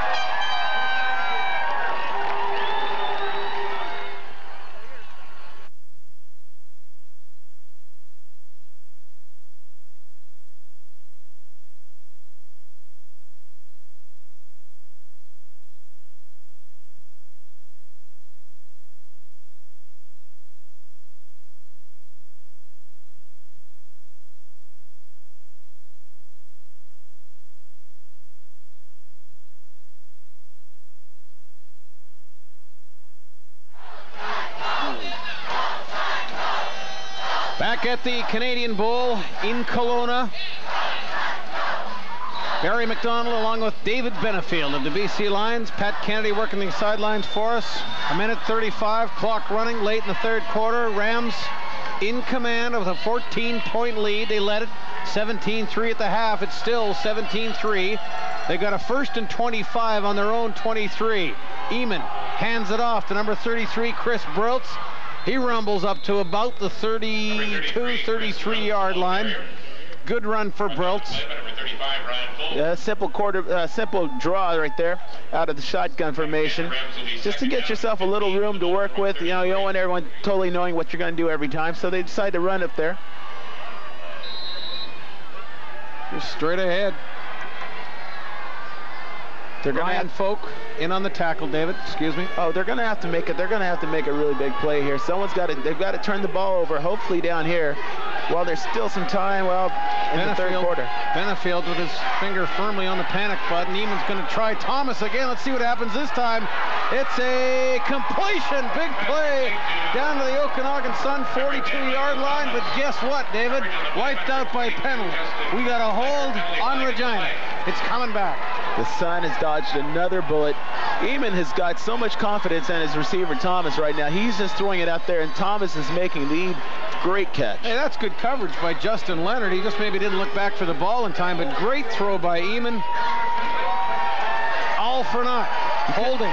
You couldn't have thrown the ball any better than that. Second down and 25 at their own 23-yard line. Well, maybe Mr. Lindsay's halftime message got through to the officials, because there's been a whole lot more penalties called on the Rams here in the second half. They weren't called for a penalty at all in the first half, but they've already been called for 4 penalties here in the second half. 4 penalties for 50 yards, and boy, that's a huge swing. They would have had the ball at the 42. Here they are back on their own 23, 2nd and 25. Let's see what Eamon does. He's going to drop back, straight back, scrambles a little bit, throws a short pass to number 36. It's complete, but Nagoka well short of the first down. Good tackle by Mike Latendre, the 6'5", 185-pound defensive back. Safe play here for the Rams. I think they just did that just to get better punting position. So it was really, you know, they weren't expecting too much out of that play just to get field position. But they've eaten a lot of time off that clock. Yeah, well, the third quarter is complete. See if they get the punt off before the end of the third quarter. No time showing on the clock. Todd Pinkney will punt before the quarter officially ends. He's back at his 15. He'll take the snap there and kick it from about his 20. Houston and DeShane back to receive. It's going to be Houston taking this on his 36-yard line. Houston heads left, gets a block, and Houston gets up to the 50, turns the corner at the 55 into the Regina territory down to about the 52-yard line. Boy, every time he touches the ball, you think something exciting is going to happen. He's a great athlete. So that officially ends the third quarter, David. No scoring in the third quarter. It was 17-3 at the half for the Regina Rams. They're 15 minutes away from their 14th national title. See what the Okanagan Sun can do in the final 15 minutes. 17-3. We're back after the break.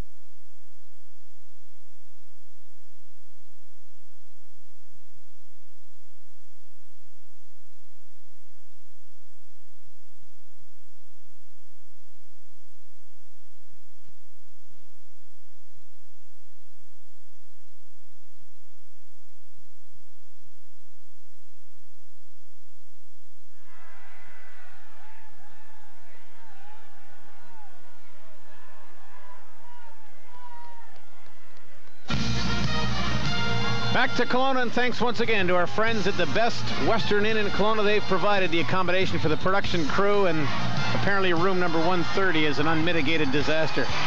All right, the Okanagan Sun have 15 minutes to get it done. 17-3 the score. The Regina Rams leading it. They start in good field position. Derek Korstrom throwing out here for his, or Greg Korstrom rather, throwing out here for his brother. That's Derek. Good job by brother Derek, twin brother. Catch and run down to the 35-yard line.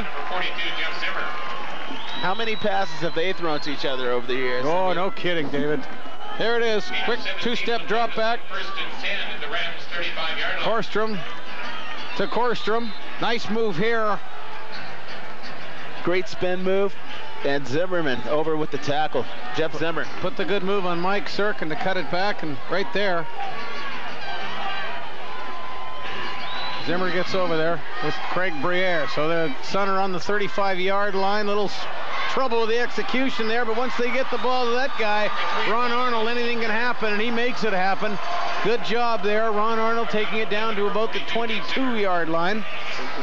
Okanagan in good field position, David. Well, they got, the Rams 136 yards passing, 226 yards total versus the Sun 141 yards rushing and 39 yards passing.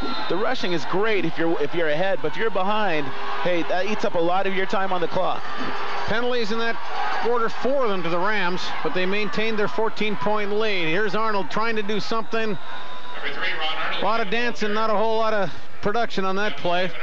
Defensive line for the Rams doing a good job, and guess who was in on the play? David, number 42, Jeff Zimmer. Jeff Zimmer, strong side, outside backer, just all over the place. Great pursuit coming in here. He's just got a beat on him, and that's all you need.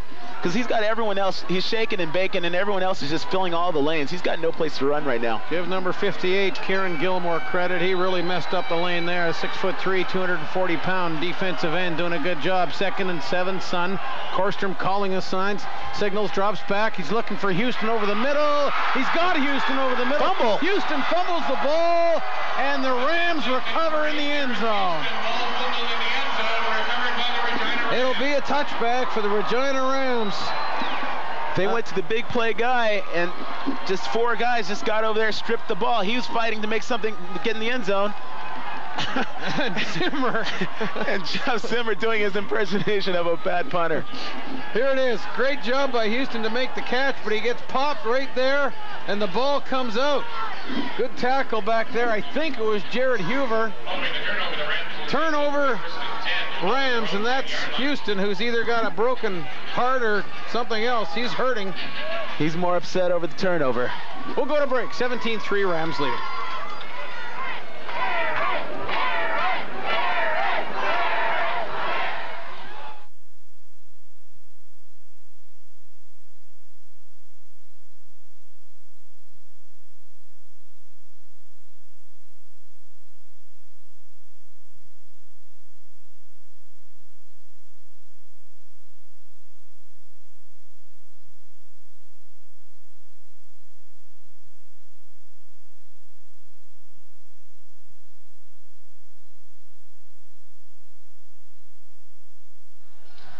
Big turnover. Big turnover. Touchback, Regina Rams recovering Terrence Houston's fumble in the end zone. They'll start 1st and 10 on their own 10, still leading by 14. 13-12 remaining in the 1997 Canadian Bowl. It might be time to panic for the Okanagan defense, David. Eamon drops back. It's a quarterback draw. He's got some room. He's up over the 20 to about the 24, 25-yard line. Gain of 15 yards. 1st down, Regina. They're going to have to keep a backer in the middle to mirror this guy, because he's just getting out of, sitting back there waiting, and then there's no one there in the middle to cover him. How does that open up like that, David? Is that just a slot backs taking? The backers start to get their pass drop read. Next thing you know, you've got a big lineman in your face as a backer. You don't want that at 6 yards deep. Huge hole. Eamon, shotgun. Little shuttle pass there to Brills again. They've ran that play successfully, and they do it successfully here again. It's almost like an option out of the shotgun formation. Eamon's got everyone worried about him running, and that time he actually pumped it, allowed his running back to get free, and then tossed it to him. Gain of 9, 2nd and 1, clock moving, 12-15. Certainly time a factor now.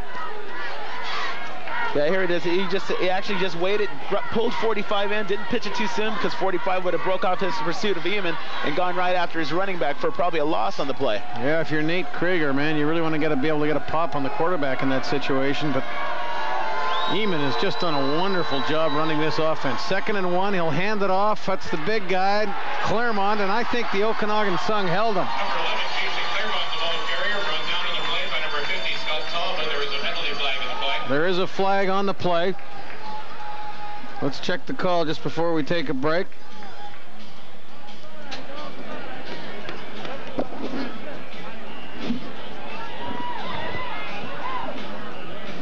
It's going to be either illegal procedure or offside. Let's see what they call.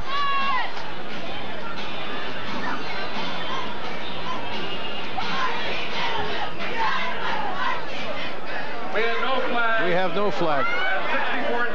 All right, let's take a quick break. 17-3, Rams leading at the Canadian Bowl here in Kelowna.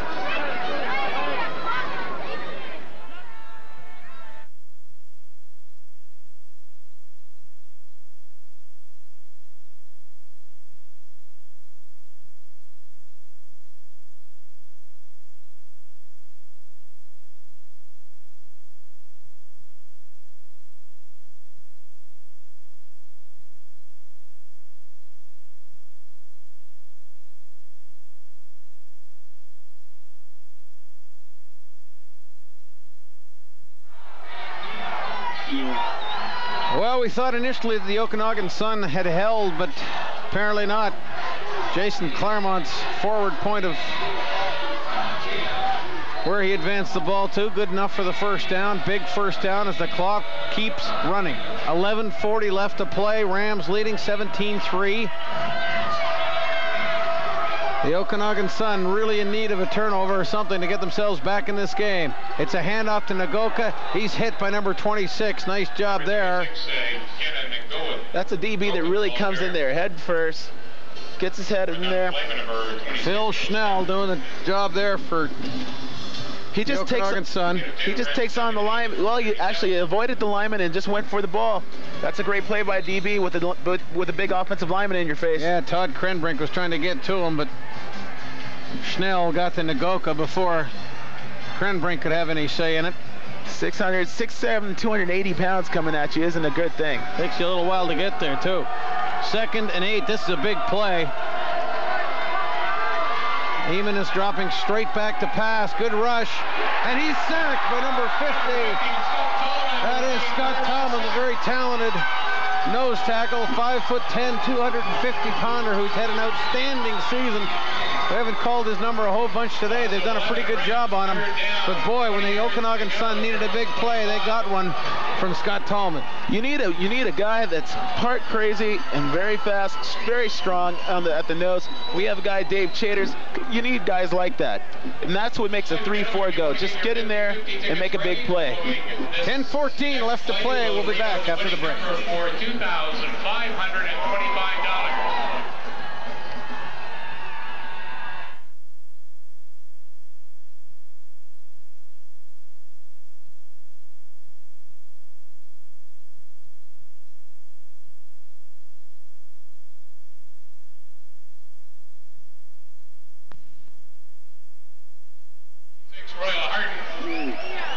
Big play for the Okanagan Sun here to open the 4th quarter.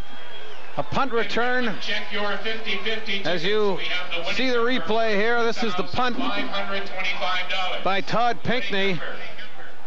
And it's Eric Deshane doing a real nice job up the far sideline. Again, the Okanagan Sun have good field position. They're on the 31-yard line. Let's see what they can do. They have to do something, Cal Nesdoli's bunch do right now. It's desperate time. 9:39 left to play. 21-yard return by Deshane. It's a pitch to Arnold. Around the left side, gets a block from Shirk. Tackled at about the 25-yard line. It'll be 2nd down and about 5 yards. Good second half for Arnold. 2nd and 5 is what you want. I mean, that toss play's been working all day for positive yardage. So I'd actually stay with that and need a lot of time, put all the pressure on my defense to come in and make the big play. 2nd and 4, 9 minutes to play. Big play for Greg Korstrom in the Okanagan offense. Sherk in the backfield, he's in motion. He's in there to throw a block for Ronnie Arnold. And Arnold, what a great individual effort he does. And he has got the first down. Ronnie Arnold has actually taken it to the other level for the second half. He's rushed, I'm not sure actually how many yards he's rushed for this half, but he's running like a man possessed right now because time is ticking. Looked like number 48 there, Derek Wolbaum, had him wrapped up for a minute, but it took Jared Hoover to finally get him down, but not before he got the first down. He's down to the 20. Arnold now, David, you're right, over 100 yards for the day on 15 carries. He only had 23 in the first half, 83 yards in the second. Korstrom to throw, complete to his brother. Good running by Derek Korstrom down inside the 5-yard line, down to the 3-yard line. Korstrom to Korstrom, and the Sun are in business inside the 5. You got the DB playing a bad alignment right now. He's playing way inside. His brother runs an out route. He cuts it back against the grain. Great spin move there. And the great thing about Korstrom is that when he feels all the pressure, he covers up the ball. Mike Facehuber did a nice job coming back to make a good block for him as Korstrom cut it up inside. 8:05 to go, 17-3 Rams, Okanagan threatening. Korstrom calling the signs from the 3, hands it off. No, it's number 10, touchdown. Greg Korstrom keeping it himself. I thought he'd handed it off to Dave Sherk.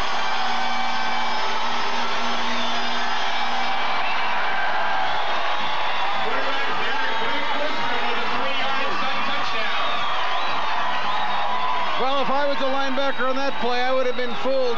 I thought he'd given it to Sherk, and then it looked like he'd given it to Ronnie Arnold.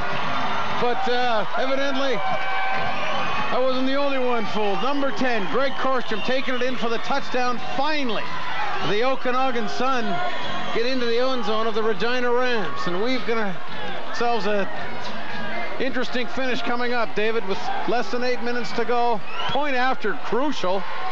Derek Korstrom, the wide receiver who did such a great job setting up the touchdown. Now to kick the extra point, it's perfect. 17-10, you see the clock.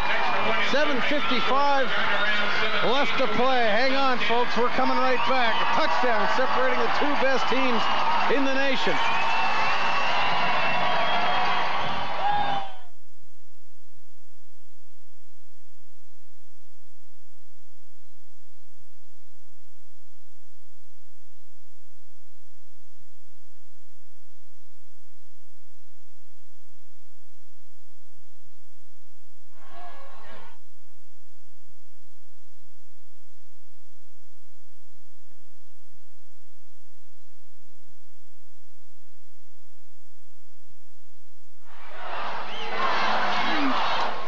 Well, Cal Nesdoli can certainly feel a whole lot better about his team's chances now than he did a few minutes ago.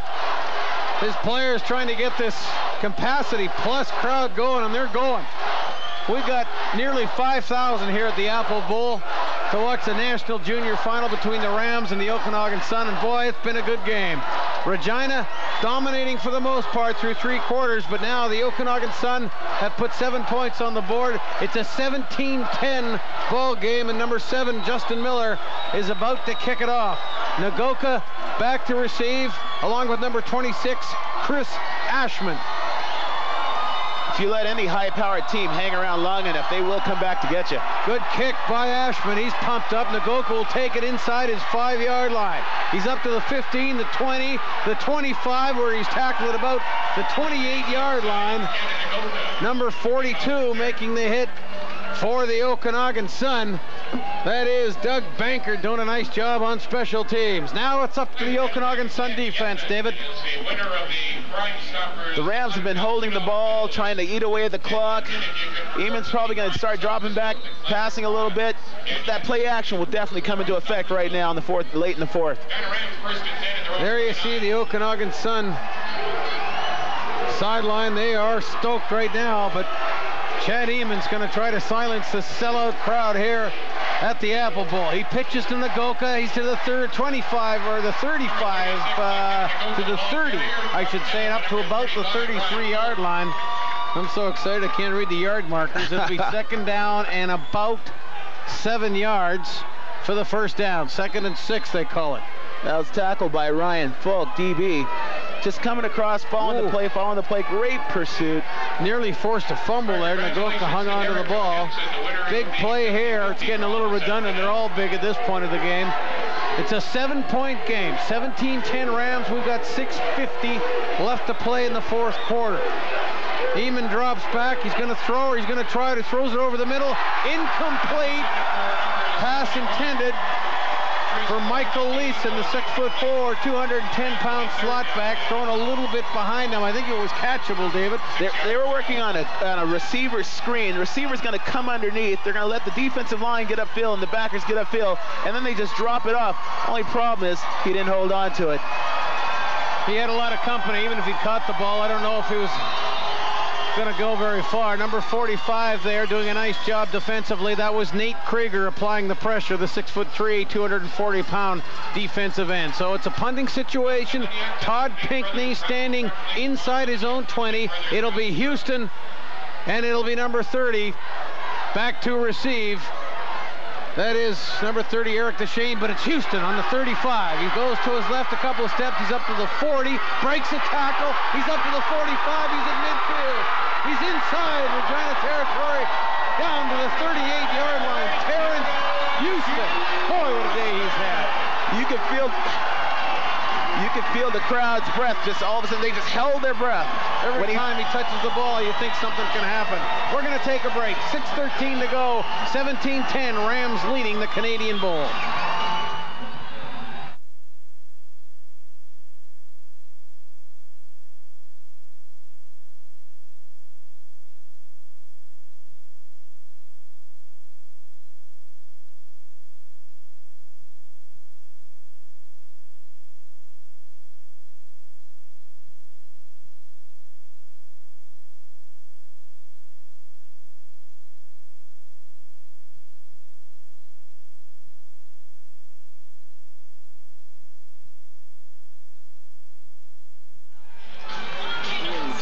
Terrence Houston, David Benefield is the real deal. Takes this punt inside his own territory, and he does the rest. Threw a little fake, ran over a guy there. Great blocking by the special teams. Everyone's sealing the left side of the field. And then it's just one-on-one. And number 74, actually, he's made a couple of big tackles today. Yeah, that's Derek for the Rams. He's a running back for the Rams, but he hasn't been doing a whole lot of that today. Great tackle, maybe a touchdown saver. Korstrom fakes the handoff. He's going to throw, looking for his brother again, and it's almost intercepted. Almost intercepted back there by number 20, Craig Briere. Korstrom looked like he lost his footing, David, just as he threw the ball. You know, you've got Craig Briere playing an inside leverage on the guy. His brother ran an out and was setting up an out and up, actually, because they've been hitting the out all day. So he actually threw the ball just a little early. Greg threw the ball just a little early, and they had the out and up wide open. 2nd and 10 from the Regina 39. Korstrom up over center. Devin Rogers is center. Drops straight back. Throws it over the middle. Intercepted. Number 23 intercepting the ball for the Regina Rams. And that's a big play. There's also a flag. It came after the interception. But what a big play that was by Mike Sirkin. Pass was intended for Mike Facetuber, but Sirkin stepped right in front of him and made the pick. Sirkin's in for McGee, who went out on an injury, and he just read the quarterback's eyes. The quarterback never even saw him, and he just stepped in front of it and took off.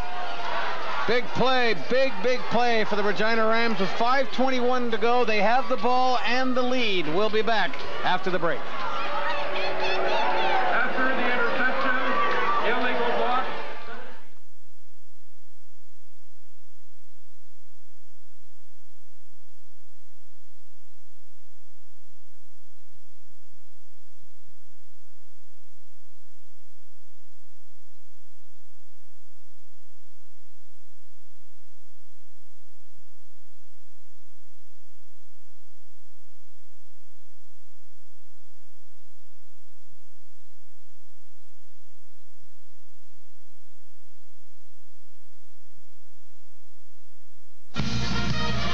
Ground transportation while in Kelowna provided by National Tilden. National Tilden with locations all across Canada. Big turnover, 5th of the day for the Regina Rams. 2 interceptions, 2 fumble recoveries, and 1 on downs. They lead it 17-10. The penalty was on the Rams, but it was after the interception. Eamon once again on the quarterback draw. He's tackled at the 17.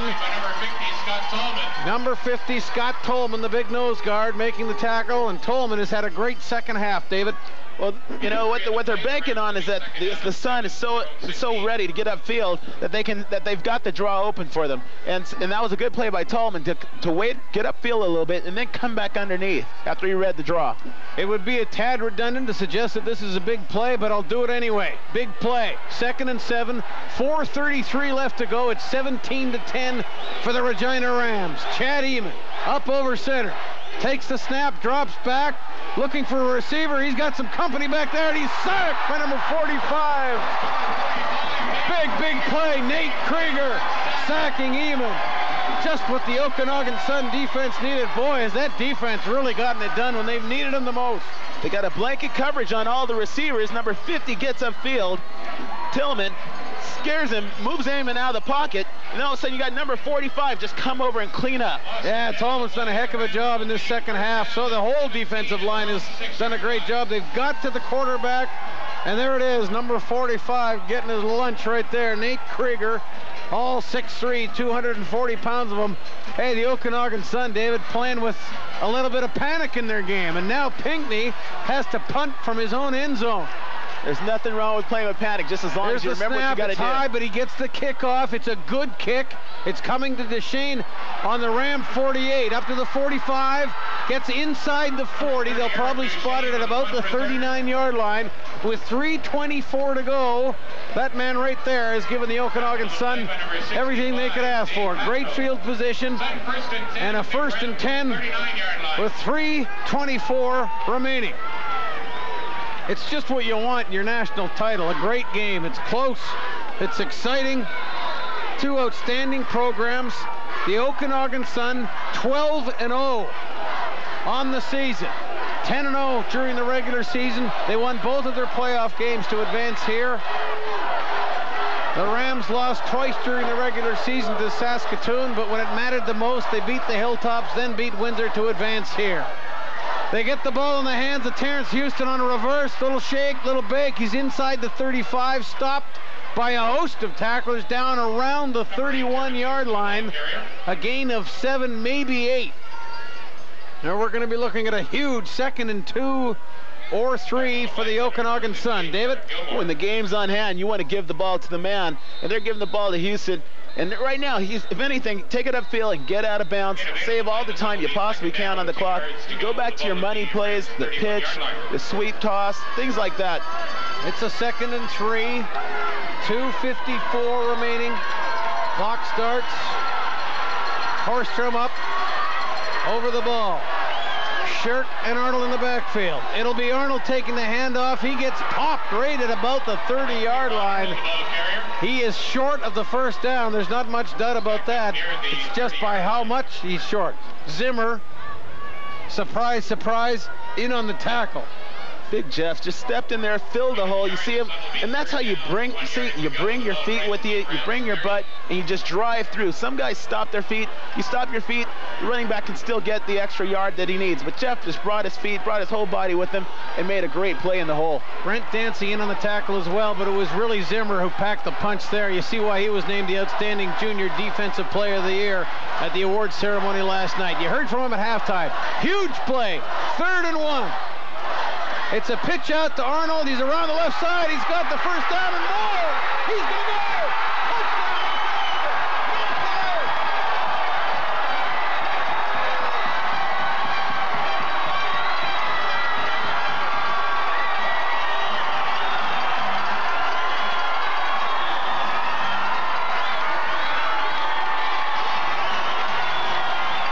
He's as good as advertised, David Benefield. They shut him down in the 1st half. I don't know if they shut him down, if Okanagan shut themselves down. They never really gave him the opportunity to run the ball. But what a show he put on in the 2nd half. A 30-yard run. and the Sun are a convert away from tying this thing up. Dangerous running backs. Start outside, cut back upfield, use the speed to get away from everybody. Dangerous running backs like Warwick Dunn. They stuffed him for 23 yards in the first half, 137 yards now. So in the second half, on 11 carries, he's got 114 yards. And now the crucial point after. It's up. It's good. We're tied up with 2:10 to play. 17-17. Overtime looming as a possibility. You can't sleep on a running back like Arnold. I'm sorry. You can't sit there and think, well, yeah, your teammates got him or anything like that. You've got to get over there and make sure. This guy will slip and pull away and fight through tacklers. Well, the pitch out has been hugely successful for them, going both sides, and I think that's a key too, David. It's not like they've been able to say, okay, we'll stop on this side and he'll try the other. They don't know what side he's going to, and that side he went around the left side with help over there from Stolting and Clausen. 30-yard touchdown run, and the Apple Bowl in Kelowna is going nuts over the Canadian Bowl. A 17-3 deficit wiped out here in the fourth quarter with 2:10 to play. We got a 17-17 football game. What a dandy. Now it goes back to this pressure, goes back to the special teams to make the play, keep them down there in their field, on their side of the field. Number 7, Justin Miller to kick off. He really boomed one the last time. Nagoka took the last one on about his 4-yard line. We'll see what he can do here. Oh, the adrenaline's flowing, isn't it? Nagoka, no, it'll be the other back down there taking the ball, and it's a pretty good-looking run back by number 26. That's Chris Ashman, still going. He fights up beyond the 30 to about the 32-yard line. And then we got a little altercation going on down there between number 35 of the Okanagan Sun, Ryan Folk, getting into it a little bit on special teams down there with Juan Serrano. Here's the run back again. Pretty good job by Chris Ashman, David. Some missed tackles. One guys have to keep their heads up and stop diving for him. And Chris Ashman is actually a really dangerous returner. Trent Green, the man who brought him down, the man injured on the play, number 42, Doug Banker. 2:01 left to play in a football game that maybe has been better than advertised. It's how badly do you want it for the defense of the Sun right now? Well, I'll tell you what, old Mo is on their side. That's a huge thing in football. You talk about it all the time, but it's a huge factor in this game. A game that's so physical, that built so much and played so much on emotion. Okanagan's had it all here in the fourth quarter. Look what it's done for them. Mr. Momentum's on the sideline for the Suns right now, that's for sure. And I mean, anytime you get the momentum, anything can happen. Any little play becomes a big play, like the run just now. And any tackle all of a sudden becomes a fumble-causing tackle. So momentum's definitely on the side of the Suns right now. If they can hold them down here, they may have the game. Doug Bankert looking a little woozy as he walks off the field. Regina will have a first down on their own 32-yard line.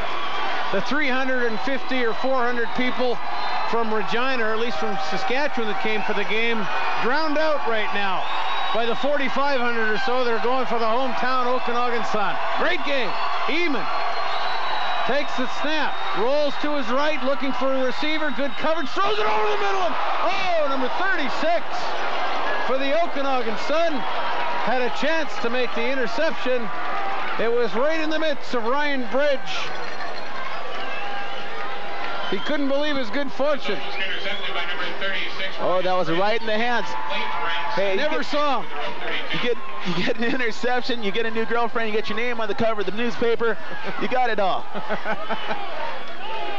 Oh my, the pass was intended for Jason Claremont. Looking at the replay, you know Eamon never saw Ryan Bridge. 2nd and 10. On the 32, Eamon drops back to pass.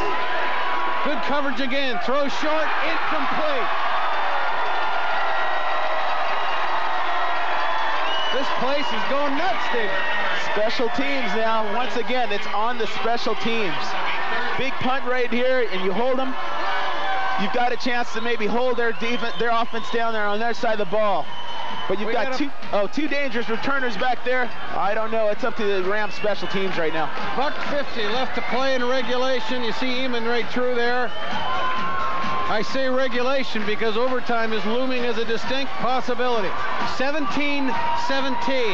That 17-3 lead evaporated. Ronnie Arnold's 30-yard scamper tying this game with 1:50 left to play. Barring the unforeseen, Okanagan Sun are going to get the ball back. End-over-end kick, not a good one. It's to Houston and it's 40. Going left to the 45, up to the 50, to midfield. He breaks a tackle. He's inside the Regina 45-yard line. Terrence Houston every time he touches the ball.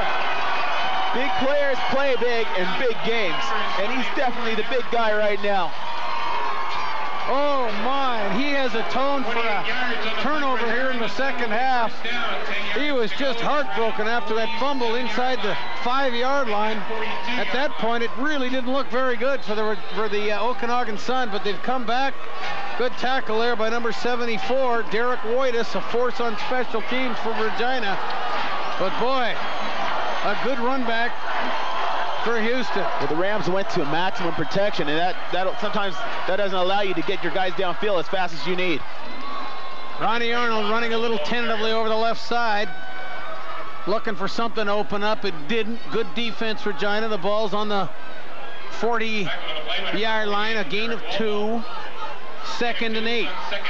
A field goal from here would be from 47 yards. We'll see what they decide to do should that happen, but they've got another full down here. It's 2nd and 8.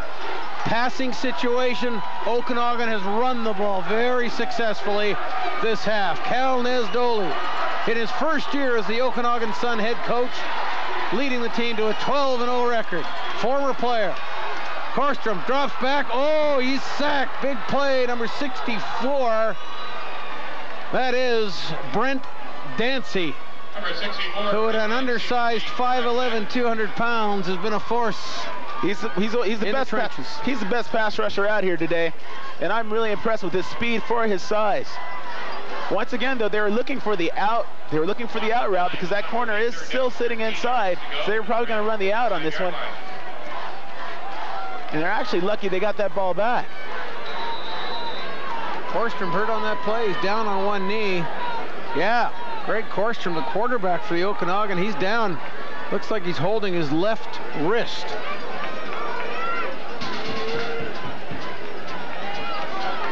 And that is not a good sign for the Okanagan Sun. Number 17, John Coy, who holds on place kicks, is warming up on the sidelines just in case Korstrom can't go. Oh, wouldn't that be something? 1 minute left to play in the 1997 Canadian Bowl. Hey, you must be enjoying it. Barry McDonald along with David Benefield of the BC Lions. There you see number 17, John Coy, just taking some snaps just in case he has to go in. Korstrom does come off under his own steam. I think they'd have to take him out of here in a stretcher. Tell you what could happen here, David, with a good punt. He'd really need to boom it. But a single isn't out of the question. That's right. Nagoka back to receive along with number 21. It's not going to get to the end zone. Good job fielding that, and a big pop. There is a flag. Might be no yards. We'll wait for the official announcement. Nice job by Jared Hoover to come up and make that catch. They didn't want to let that one hit the ground. No, loose ball bouncing around, bounces in the end zone, 1 point. Possible fumble, guys trying to pick it up late. That was a good field. No yards, 15 yards for the point. The ball was touched. First down return. Ronnie Arnold doing it all here in the second half, but he didn't give Jared Hoover enough room to catch the ball. That's pretty obvious. So that's a penalty. And with just 34 seconds remaining, the Rams have the ball on their own 26-yard line. They don't want to turn it over here. And you don't want to sit on it and let the clock run out. Definitely not. Eamon will pitch back to Nagoka. He breaks one tackle, gets it up to about the 35-yard line. 28 seconds remaining. Nagoka, the ball carrier. down on the play by number 40, Jeff Moody. Gain of 8. The Rams will be second down, 2 yards to go from their own 35. Overtime again looming as a very distinct possibility. They'll play 2 10-minute halves, David. Not sudden death. Okay. 18 seconds remaining in the game. Heeman pitches again. Nagoka again, dancing around in the backfield. Gets some room, gets it up near midfield to about the 47-yard line. 5 seconds remaining in regulation time. That was a great move by Nagoka, actually. He made a guy actually miss, dive and miss. Watch right here. I mean, he just made 26. I mean, nearly break an ankle back there, as we like to say in football. You like to say that? Yeah, well, we don't like to say it. You definitely don't want anyone saying it about you on film. You're saying it about the other guys. But as we say in football, he nearly made you break an ankle.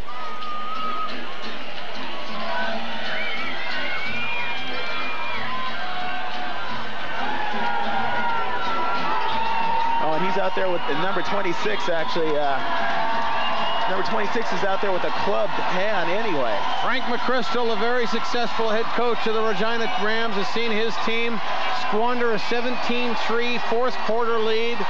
The Rams, with the hometown crowd working in their favor, battling back to tie this thing at 17.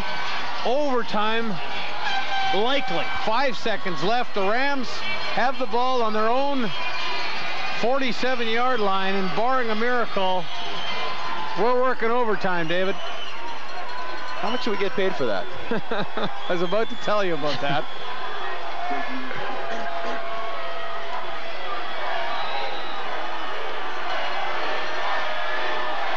Heeman takes the snap, drops back, and he's going down at the 45-yard line.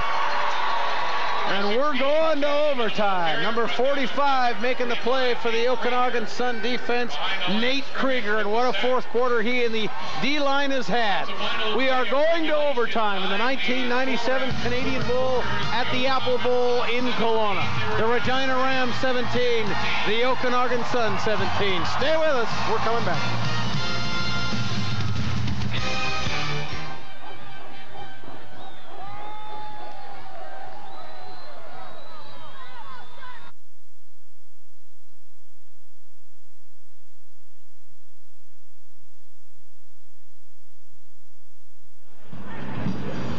Well, folks, regulation time is over, but nobody has left their chairs at the Apple Bowl in Kelowna. We are headed to overtime in the Canadian Bowl 1997. 17-17. They will play 2 10-minute halves to decide who is the 1997 junior football champion in Canada. What a game it has been. The Okanagan Sun scoring 2 fourth-quarter touchdowns to erase a 17-3 lead. Excitement on both benches. This is uncharted territory for both teams. For one thing, the Okanagan Sun have never trailed this late in the game to come back in the fourth quarter. Now we're headed to overtime. It is incredible. The feeling here is electric. This is what you want for a championship game. I was going to try and talk with Terrence Houston, but as you can imagine, he was called off to do a little duty. These guys are going to be getting ready for 2 10-minute halves to decide the national championship. We're going to throw it back upstairs, but if we can get a player in here for a quick comment, we will try to do that. But right now, as you can see, maybe just stay with me as we go and try and check out. Coach, come on in, and your feelings going into overtime. What's going to happen? We're confident. We're confident. We're going to take it to them. We're going to stuff them like we have in the last quarter. And our offense is going to take control and go down and score some points. This is uncharted territory for your team. You've never been here before. We're experienced. The team was there last year in Saskatoon. They know what it's like. They don't want to taste that feeling again. Okay, you can see the intensity on the players and the coaches. This is what it's coming down to decide the 1997 Canadian Bowl. Is going to be exciting. Don't go anywhere. Thank you, Pat. Ken Perry, the defensive line coach for the Okanagan Sun. And boy, his defensive line did a heck of a job, David, in that fourth quarter, particularly the whole second half. They held Regina without a point, but getting the running game going was crucial for the Okanagan Sun. Oh, yeah, they actually went against the odds. Normally teams just automatically, when they get down by a couple touchdowns, start throwing the ball. And they just went back to page 1 of their playbook and just started running the ball. And then the defensive line just started getting upfield and making things happen, something that they didn't do in the first half. half. We'll have a look at Ronnie Arnold's big touchdown run from 30 yards out. It was he was held to 23 carries, 23 yards rather. Who's excited? On 6 carries in the first half. Here's the play that late in the football game tied it up. This is a little help from his friends, but it's a lot of Ronnie Arnold too. Nice back. Played in Winnipeg last year. The program folded, and look where he finds himself. Maybe on a national championship team. Stats at the end of regulation, and boy, did the Sun close the gap in that second half. In fact, their total yards, 27 more than the Regina Rams. I'm telling you, without the turnovers, we wouldn't be sitting here for overtime. The Okanagan Sun would be hoisting a trophy right about now. Turnovers an incredible neutralizer today. Oh, no doubt. Turnover will kill you. I mean, turnovers are the things that coordinators and players fear the most. Well, the Okanagan Sun, though, has managed to overcome a lot. You have to really, they've showed championship form here by overcoming a lot of that stuff. It would have been easy for them to pack it in after that turnover by Houston inside the 5-yard line. Hey, they were still down 17-3 at that point. But they battled. Their defense got them back in this game. The offense finally capitalized on the opportunities given them by the defense. I'm actually surprised at them, because normally teams that win by like large margins all the time and are used to winning, they get down like that and things don't go their way. They normally want to just, hey, let's fold the tent and get up out of here. That was Frank McChrystal, the head coach of the Rams, in his 14th year, 43-year-old. He has coached this team to 11 Prairie football titles, 5 national championships. 5 times under Frank McChrystal they've come to the championship game, and 5 times they've won it. Will he go 6 for 6? Time will tell. We're about to start the first 10-minute overtime period, not sudden death. The Rams will kick off to start this first 10-minute half. Houston and DeShane back to receive the kick of number 29, Todd Pinckney, from his own 45. Not a very deep kick. In fact, well, DeShane will take it at about the 22. He's up to the 30, the 35, finds his seam, breaks a tackle, breaks another one, takes it into Regina territory to the 53-yard line. You can't kick the ball short to the middle of the field. You either do it short to the sideline, but you don't give a guy a two-way go. Not that it was great blocking by the rest of the special team. He pretty much did it all on his own, but he got a running start. A great running start. He just took off there. That was a great block by Houston. Number 35 setting up in front of him.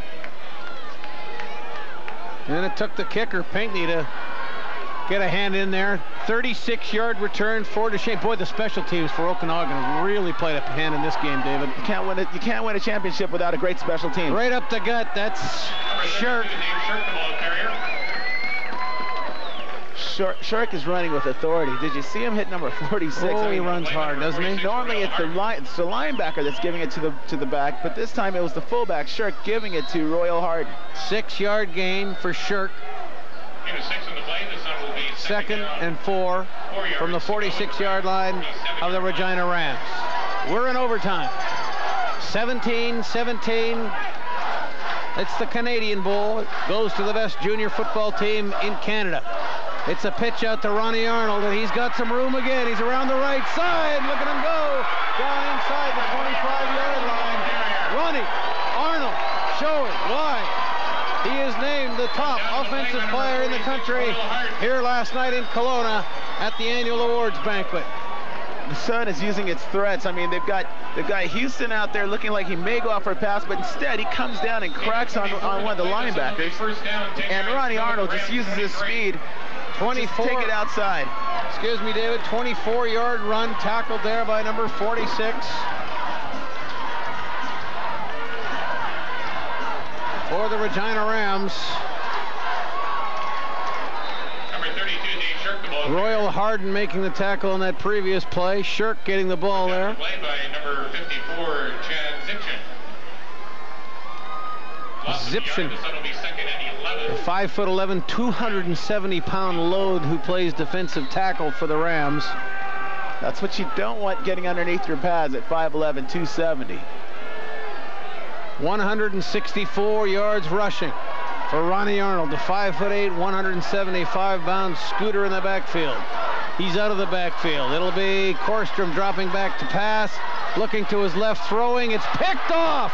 Korstrom picked off, and that is number 17, Chris Frankowski. Huge defensive play for the Regina Rams. Chris Frankowski is an all-star actually with the hockey team there, which was a national champion team. 5'11", 190, great break on the ball. Great break on the ball, reads the quarterback well, knew where the receiver was. Great move on Terrence Houston there, and you can tell he's just a great athlete. Looks like he's been watching Deion Sanders run back actually a little bit. Nice job there by number 7, Justin Miller, the intended receiver, to come back and make the tackle. But the Rams now in business on their own 29-yard line. 7:39 left in the first half of sudden death overtime. Eamon pitches to his left. It's Nagoku. He's running back the other way, and he's got some room to run. He's at midfield. He's at the 52, 53-yard line of the Okanagan Sun, where he runs out of bounds. Good job right there by Akena Nagoka. I'm really impressed with Nagoka. He's shown different speeds, different moves there. The major cutback there. I mean, that got everyone. That bought him an extra 2 steps against the defense. Guys aren't getting shots at him even on this play, David. No, you wonder. You know, I mean, with their number 1 tailback out, this guy gets his chance, and he's playing up to the chance today. Excuse me. I know what you mean. Corey Olenek out with a knee injury. 52-yard line for the Rams. It's a pitch. It's Nagoku again. Not much on this one. Maybe 4. He's been a busy guy. Chris Zimmerman on the tackle for the Okanagan Sun. What a game, folks. 17-17, 6:48 clock running left in the first half of a 10-minute sudden death. Not sudden death, a 10-minute overtime period. They're going to play 2 10s, not sudden death. If it's still tied, 2 more 10s.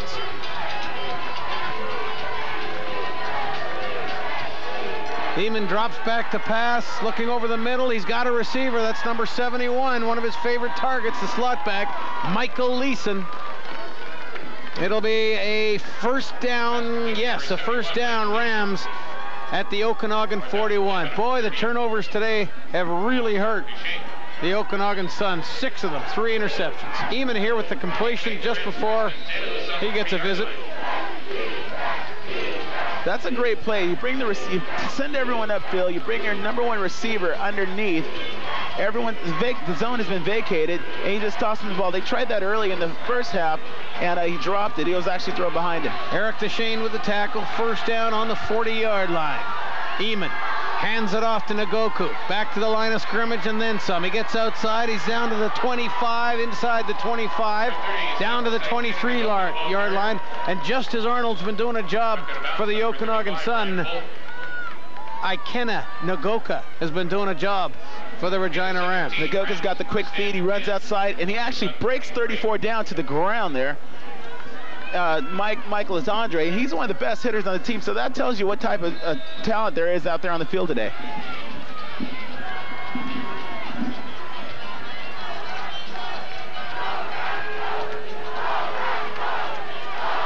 First and 10 at the 23-yard line of the Okanagan Sun. No backs. Eamon, 2-step drop. It's a quarterback draw. Nice play, 55. That's Rob Stewart, the big defensive end, hauling him down. Nagoka also over 100 yards rushing now on 16 carries, 106 yards. Nice job there by Rob Stewart, David. Rob Stewart's got big mitts, 6'2", 280. That's a strong guy in there. I mean, he just grabs Eamon by the back of his neck, by the scruff of his neck, and just hauls him down.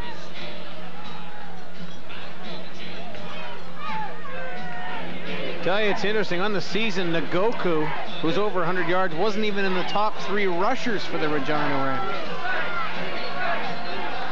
You've got so much talent in-house. Sometimes, you know, it takes a little time for guys to get out there on the field. Eamon rolling out to his left, looking for a receiver. He's throwing towards the end zone, and it is intercepted. Guess who? Your man, Terrence Houston. Terrence Houston representing in the Apple Bowl here. Offense, defense, special teams. Once again, I have to say it, big time players come to play in big time games, and this guy is in the house. Following the turnover, it's done first and 10 at their own 10-yard line. There it is. Eamon rolls out, trying to hit, I believe it was Number 71, Leeson. Leeson well covered. And you just caught the tail end of it there as Houston made the interception. Some good coverage back there by the DB, Ryan Folk. That's great pursuit by the defense, getting him out of sync, actually, and like almost running for his life, trying to make something happen here. Forsstrom brings the Okanagan Sun up to the line at their own 10-yard line. Ronnie Arnold, handoff, spins through the line. Oh, it's a good run for about 8 yards. The great backs fall forward for 3 yards, and that's what Arnold's doing right now. He is like Warwick Dunn. He's a lot like Warwick Dunn. I mean, I would doubt to say that he's the same size. I mean, Warwick Dunn isn't over 5'8", and is about 175 pounds. Breaks one tackle, spins off another one. Great busy feet. The feet never stop, and that makes a great back for all the kids at home that want to be running backs. Watch the feet. The feet never stop moving. Royal Harden made the tackle on the play. Big 2nd and 2. It's a pitch to you-know-who, Ron Arnold. First down and then some. Ronnie Arnold up to the 31-yard line.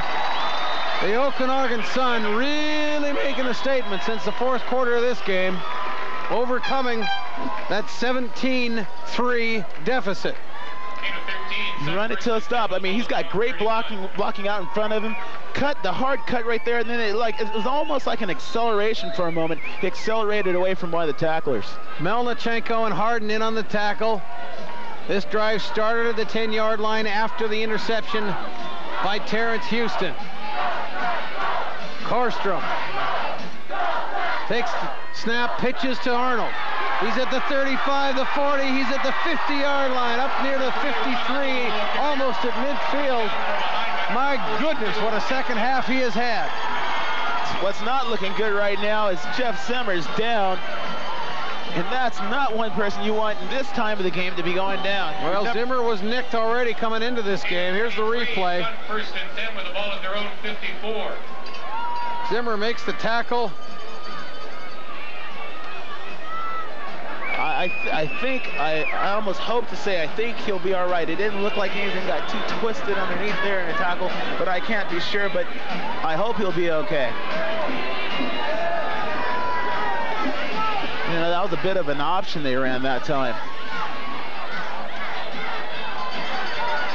Play you at least want to see on the sidelines from a defensive standpoint is down. Jeff Zimmer. There it is again from another angle, David. Great tackle. He goes down. Yeah, I think his head. I wonder if he got the wind knocked out of him. He's not writhing, and that's what I'm hoping at least, because it looked like maybe his head hit the turf just a little hard. His arms were still wrapped around him. Let's hope for the best defensive player in the country. Speaking of the best offensive player in the country, they were both involved in that play. 22 carries, 207 yards for Ron Arnold. 200 yards. And he had 23 at the half. 200 yards will hurt you. Oh, he doesn't look Zimmer doesn't look too good right now.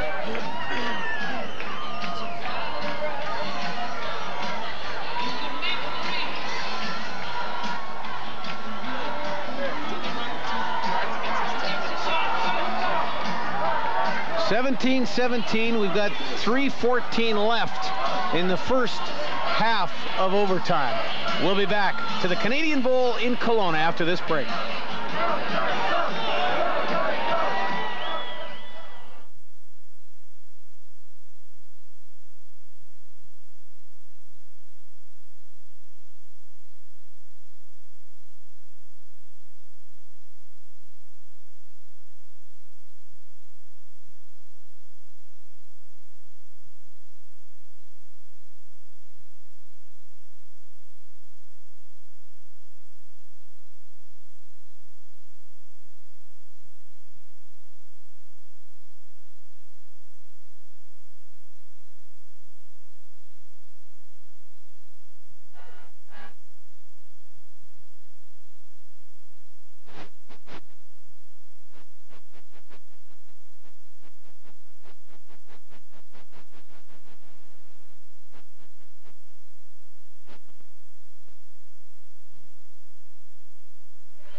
Well, Jeff Zimmer has been helped off the field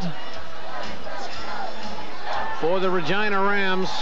Let's hope Jeff's okay. It's a shame to see the best defensive player in the country, any player, get hurt at this point of an outstanding game or at any time. 17-17, 3:14 left in the first half of overtime. We still got another 10-minute half to come after this one. It is not sudden death. What a game. All right.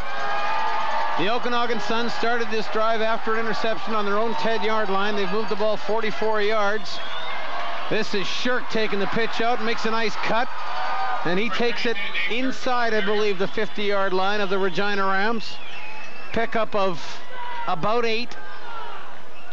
We'll check the spot. 2 different football teams showing up for the Okanagan Sun today. They obviously made some adjustments at halftime. David Benefield. Yeah, they went back to the bread and butter and just took off with it, and the defense stepped up to the plate and everything. I think the defense understood that they hadn't been playing up to their capability, and when you get those 2 things happening, hey, you got a major turnaround. Well, it was a gain of just 6, so it'll be a 2nd and 4 on the Regina 50. Korstrom takes the snap, hands it to Shirk again. He takes it right up the gut. There is a flag on the play. Went down to the play by number 38, Juan Serrano. Penalty flag in the play. Let's wait and see what the call is. Chances are it's a hold, and it is. And it's against the Okanagan Sun. They're taking Jeff Zimmer's pads off right now.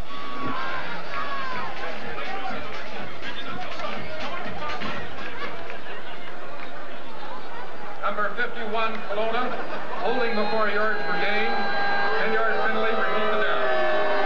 Damon Stolting. Following the penalty, the Sun second down, repeated 14 Damon yards. Stolting called for the penalty.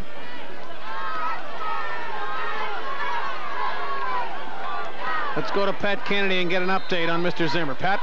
As you saw, Jeff Zimmer was on the field and in severe pain. He's back on the bench. They've taken his pads off. He got hit in the ribs, and he's having excruciating pain up in the rib area. They don't know if anything is cracked or broken yet, but they are looking at him, and it's very questionable at this point whether he'll get back into the game.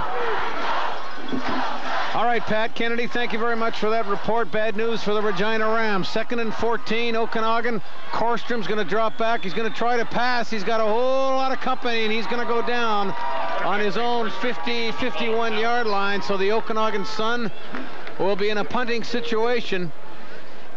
A pretty nice drive, but it comes to a halt here at midfield. Yeah, he was looking outside for one of his receivers early. Coverage was there, pulled the ball down. One thing you know, he's not running to his number 64, Brent Dancy's side. He's running away from him. The Gilmore boys will be the happy Gilmores after that play. Kieran Gilmore, Adrian Gilmore. As you look at Jeff Zimmer on the sidelines. You know, when he tackled Arnold in that, I think Arnold came down on top of his rib cage, so he may have a slight bruise there, but I can't be sure up here. Once again, great work on special teams for the Okanagan Sun. Good punt, good coverage. And the Regina Rams will take over inside their 25-yard line. Right down to the play by number 53, Mark Rain. Chris Ashman.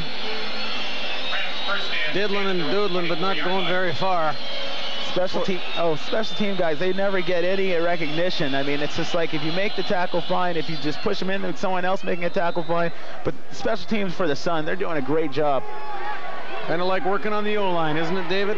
Yeah, that's why I'm not a tight end today. Only get your name called when they throw the laundry. Let's see what Eamon can do now. He pitches back to the man that's been the workhorse for the Regina Rams. That is Ikenna Nagoka. Right down on the play by number 49, Chris Zimmerman. Just a little toss pass there. He nearly fumbled that. Covered himself up nicely.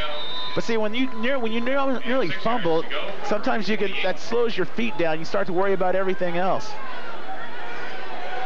Cal Nesdolian seen his team come back to force overtime. 2 previous meetings between these teams. Regina won them both, most recently in the 1995 Western Final by a score of 11-8. A lot of players in this game that were in that game.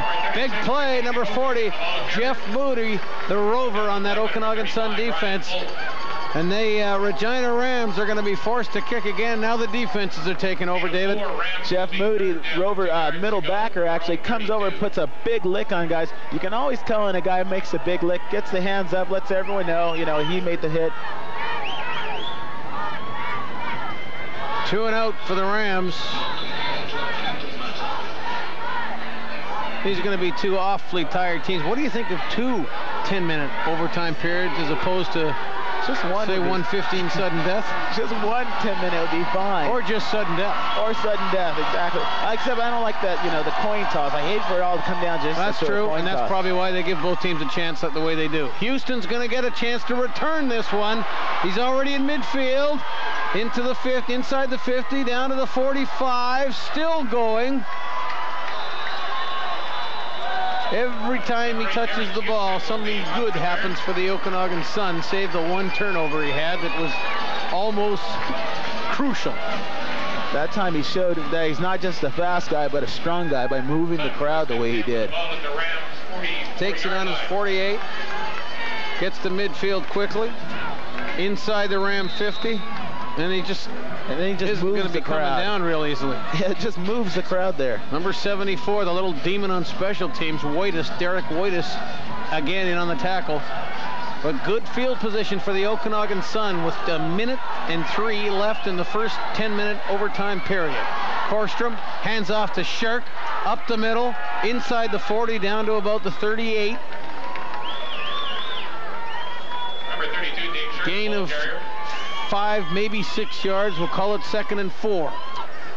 I think Jeff Zimmer's done for the day. He's over covered up on the sideline.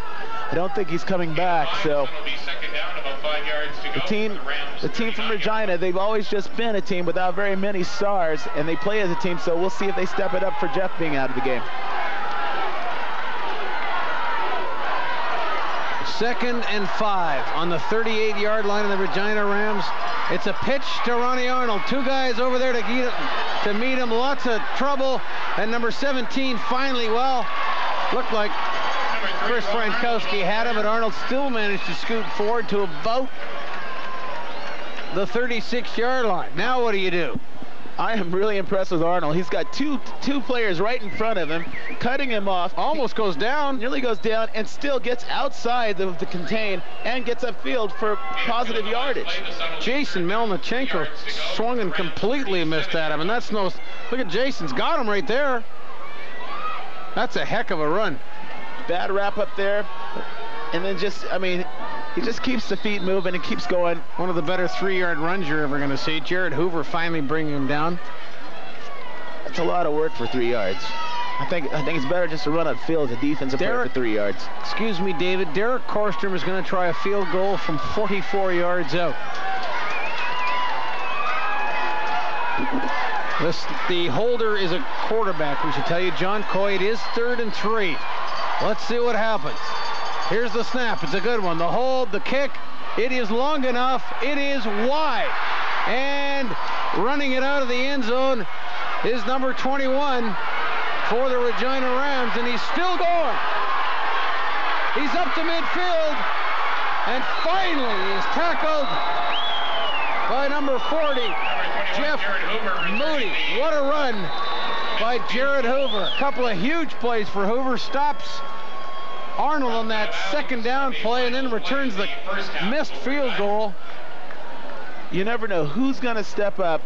Who's going to step up on this team? Every time you think someone's down, a new player steps up to make a play.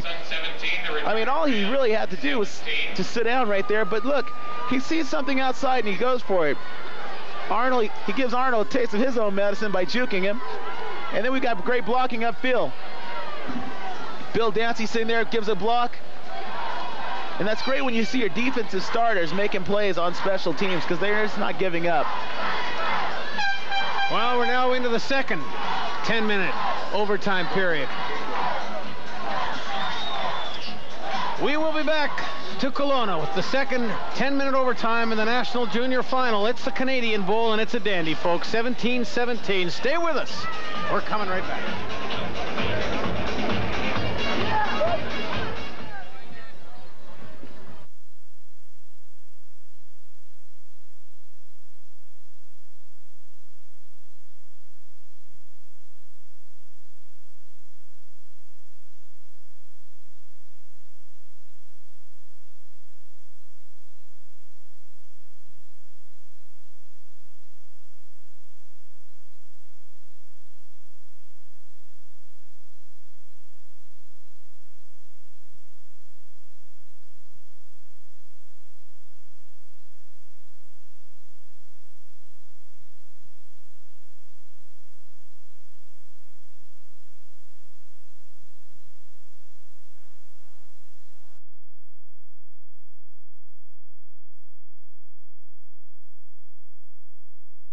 Returning kicks, running all over the place.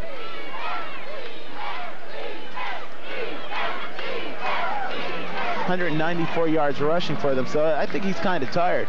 Let's have a look at the statistics through the first overtime period. We've played 70 minutes of football. First downs pretty much even.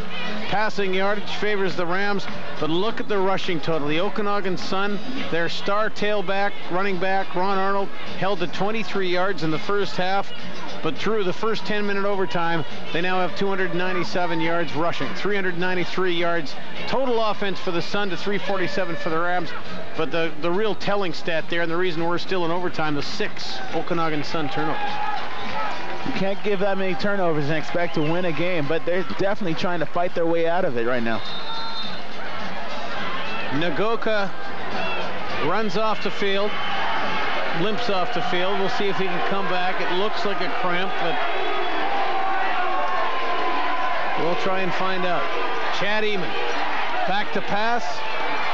He has a receiver open. It's complete. That's number 7, Chris Warnicki. Warnicki had a big catch in the first half that set up a touchdown, a 51-yarder. Eric Duchesne must be giving them something that they like, because they're going after him all the time, it seems like. Not a classic pass, David. No, a little bit wobbly. Maybe that's what they're saying, is that Eric isn't getting a great break on the ball.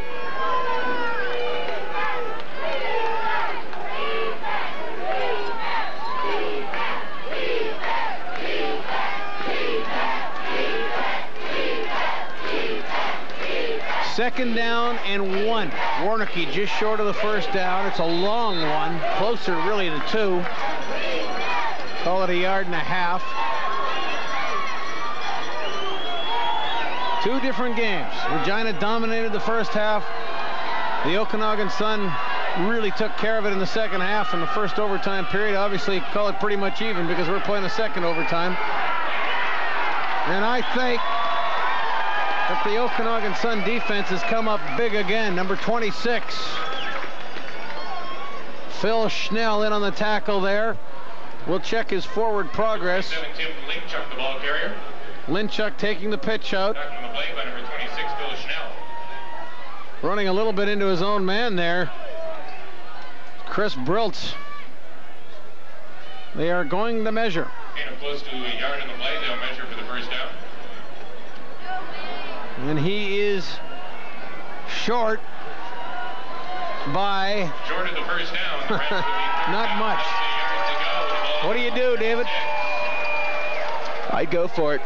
I'd go for it. All you really have to do is get a clean snap and fall forward. Yes, you do. 3rd and an inch, you got to go for it. They looks like they brought in the big team, so they're definitely going to go for it. 9:01 left in the second 10-minute overtime session. Again, it's not sudden death. Still tied after this second overtime. We'll play 2 more 10-minute halves. And eventually they'll scrape these guys off the field. What a show they've put on. 3rd and not very much. Look for Eamon on the keeper. Eamon on the keeper. Quarterback Chad Eamon straight ahead. Brought down by the interior. What are the adjustments you see that the Okanagan Sun defense made, David, since the half, when they really were having trouble containing Eamon and stopping everything they were doing? They're getting. If everyone does their job, you know, you've got guys that contain. They're supposed to contain. Don't come inside. Just stay out there and contain, because you know someone may run around, force Eamon to you, and you stay there, you make a play. The DBs are covering better, and with Nagoka now out of the game, the linebackers actually can sit back and, you know, look a little longer at the quarterback to see if he's going to decide to run. That would be gap cancellation having a big part of their success. Oh, exactly. Are you impressed with my football terminology? Reverse. Even on a reverse, he pitches there, and not a whole lot doing there for number 11, Jason Claremont. Another example of what David was talking about, people staying home doing their jobs, and really nobody fooled on that play, and we have another injury. You had Tallman was in the backfield before the ball was snapped. He's making big time. He's upfield before the play even started. So, I mean, anytime you get a defensive lineman that fast off the ball, everything good can happen for your defense. Tallman, Eamon, I believe, was looking for a penalty there. Number 55, I believe, it's the big defensive end, Rob Stewart. There you see him. He's the one injured on the play. The longer they go, and as physical as this game has been, this is an inevitability. The best defensive player in the country is already done for the day. I think it's pretty safe to say that. Yeah, Jeff Zimmer. He's still covered up with the blanket, so they're talking to him right now, but I don't think he's going to make it back in. He's sitting next to Nagoka, the best tailback for the team right now. And it looks like big Rob Stewart he's walking off the field, so he's feeling pretty good about that. 2 trophies actually at stake here today.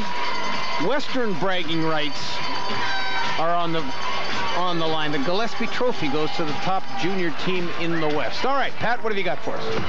Well, down here on the sideline, as you know, Regina Rams have 2 injured players, and right now they're nursing that cramp, but they figure Nagoya will get back into the ball game. And as far as being in overtime, to everyone's knowledge, we're checking the stats, but this is the first time that we know of that the national championship, the Canadian Bowl, has gone to overtime.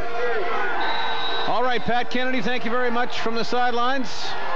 Chad Eamon, there it is, the little shuttle pass. It's his favorite target on that shuttle pass today. Chris Briltz, very close to a first down on a 2nd and 8 call. That play's been real successful for them. Yeah, if they want to be successful in offense, they've got to do that. They got to get Eamon with running with the ball. You know, get everyone coming up thinking he's going to run and then pass it, or do the shuffle pass and just toss it underneath the Berlitz. When it comes to fatigue, who's got the edge, offense or defense?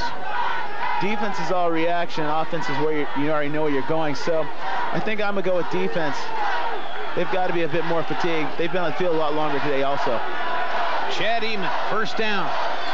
Regina on their own 48. He drops straight back to pass. Good pressure, incomplete, over the middle. Intended receiver, number 11, Jason Claremont. Jeff Moody with another big tackle. And again, big pressure. Big pressure, big plays by the linebackers. Zimmerman coming around. That's pretty smart. Now they're in a zone defense. The little crossing pattern there. The linebackers stayed in their zone, and you see his head snap back on that hit? That was a big hit.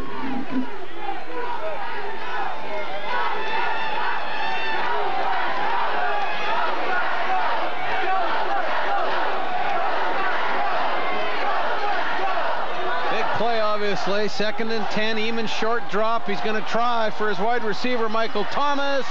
Incomplete on the coverage down there. Number 22, Justin Leonard. They've had some fun today. Justin Leonard's a really good covered corner. And that time the ball was thrown a little bit early, but he still made a heck of a chance to go get it.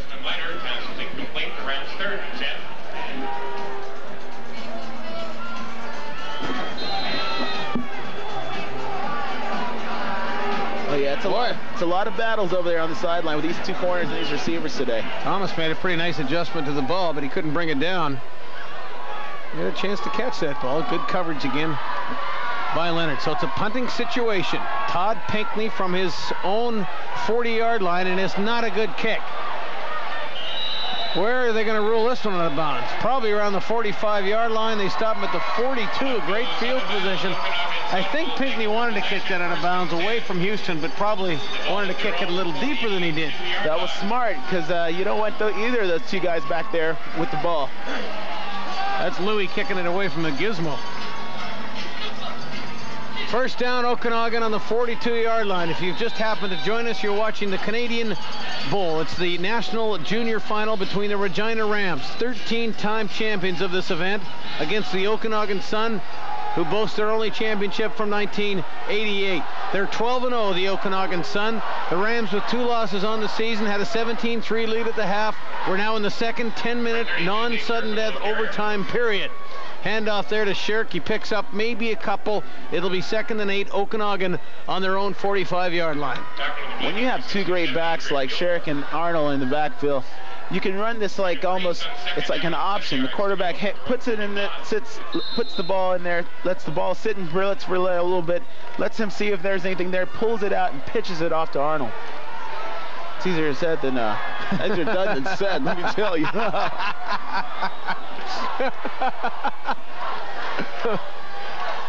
There it is, the handoff again to, well, speaking of easier said than done.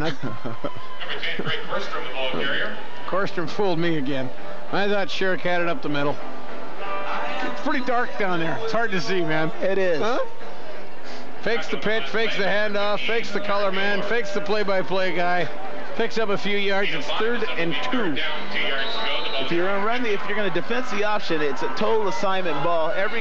You can't just run around and tackle who you think has the ball. You have a guy you're supposed to tackle, and you tackle that guy.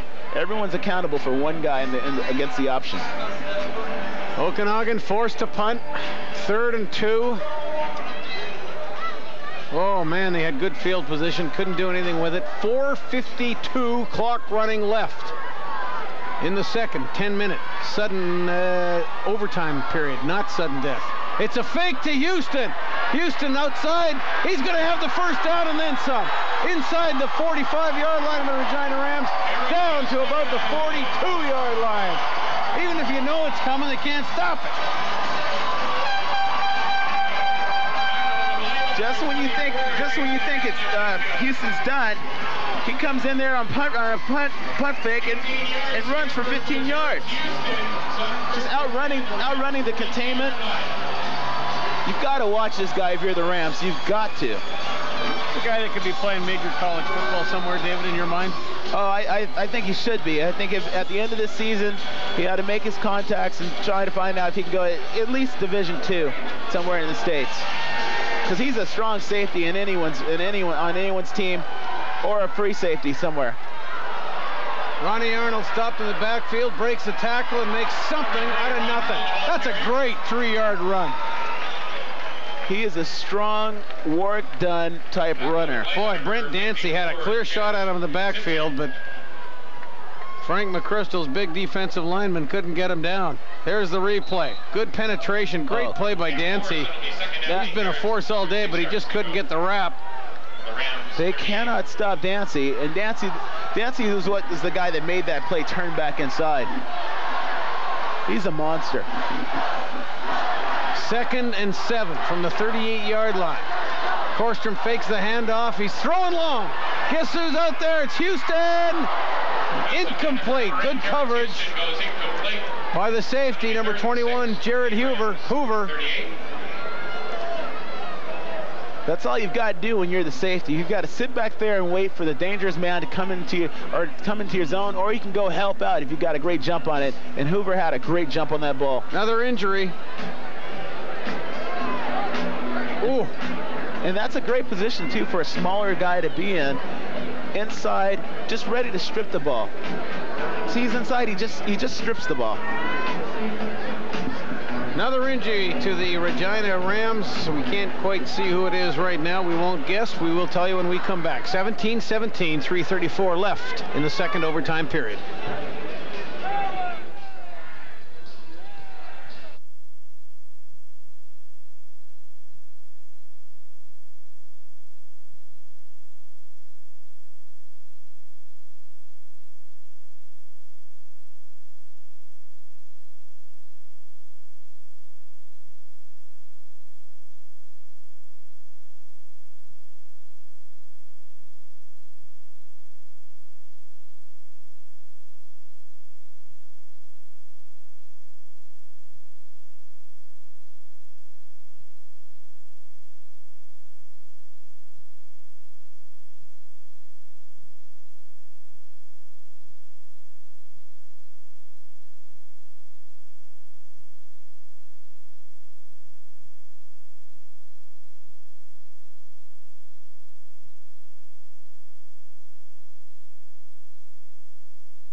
right, we are back. A punting situation again, we would assume, for the Okanagan Suns. They've successfully run 2 fakes today.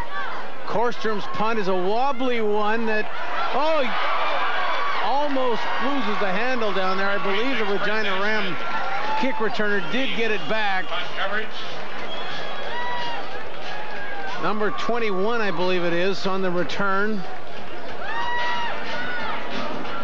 It's getting a little dark here. I think that Chris Ashman, number 26, is Ashman. Yeah, he originally ran up thinking it was short, so he misjudged it in flight. So then he tried to backpedal. So big defensive series for the Okanagan Sun. Big defensive series with the ball inside the 5-yard line of the Regina Rams. It's on the 2. If you can hold them here, you're guaranteed great field position after a punt. 3:10 left to go. The clock is now running. And Houston's on the sideline still, so if you're going to throw the ball in the middle, you better do it now. Eamon up behind his big center. Play action. Eamon rolls to his right. Number 36 in pursuit. And a couple of other Okanagan Sun defenders get to him. Mike Latendre, one of them. Ryan Folk, the other. He picks up 5 on the play, up to the 7, maybe the 8-yard line. Number 36 had a shot at him. Nice cutback. Ryan Bridge couldn't get him. But the 2 DBs, Latendre and Folk, do the job. 2nd and 4. Huge play. Speaking of 36, Nagoka's back in the game. And Nagoka's got the ball. He almost fumbled it. And he is stopped. The Okanagan Sun hold the Regina Rams. I think they're a yard short. We'll check the spot. Here it is. Oh, boy. A near fumble. Number 55, Rob Stewart, making the play. Yeah, they're 2 yards short. The ball spotted on the 10-yard line. It's 3rd and 2. And the Okanagan Sun are going to get great field position, David. Maybe they can finally win this thing. 2:27 left in the second overtime. They'll play 2 more 10s if they can't settle it. Well, it's turning into a field possession game right now. I mean, you've got the Rams punting further and further back on their side, and they're short. The last time was a short punt. You've got Houston standing at the 40-yard line. So any punt anywhere near this guy, it's at least an automatic. It should be an automatic field goal.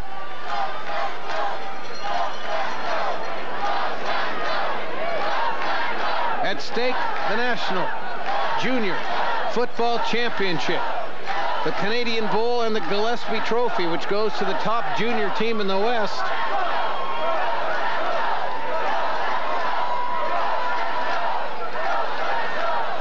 Nagoka walking off slowly. I don't think he's 100%. Who is at this point? These kids have played almost 78 minutes of football with a national championship at stake. 2:15 left to go as Pinckney, a couple of yards deep in the end zone, prepares to punt. It's a high snap, fields it, gets the kick away. Decent kick, but it's Houston on the receiving end. He fumbles it, picks it right back up, got the good bounce, but he stopped immediately on the 40-yard line. Wow, he got the lucky bounce there. Well, at this point, boy, you're getting tired. The lights are on.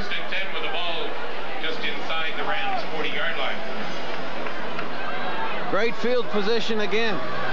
Everything Okanagan Sun could want, they have. 2 minutes left, the ball, and they're on the 39-yard line of the Regina Rams. Here's a replay again. Wobbly punt, always tough to field. Oh, did he get a nice bounce there? He got lucky. He really did, but they've got him in the game right now. Yeah, when you're good, you get lucky, though. Funny how that works, David. It's almost unfair. Arnold takes the pitch. He's down to the 30-yard line, inside the 30, inside the 25. Still going! What a run!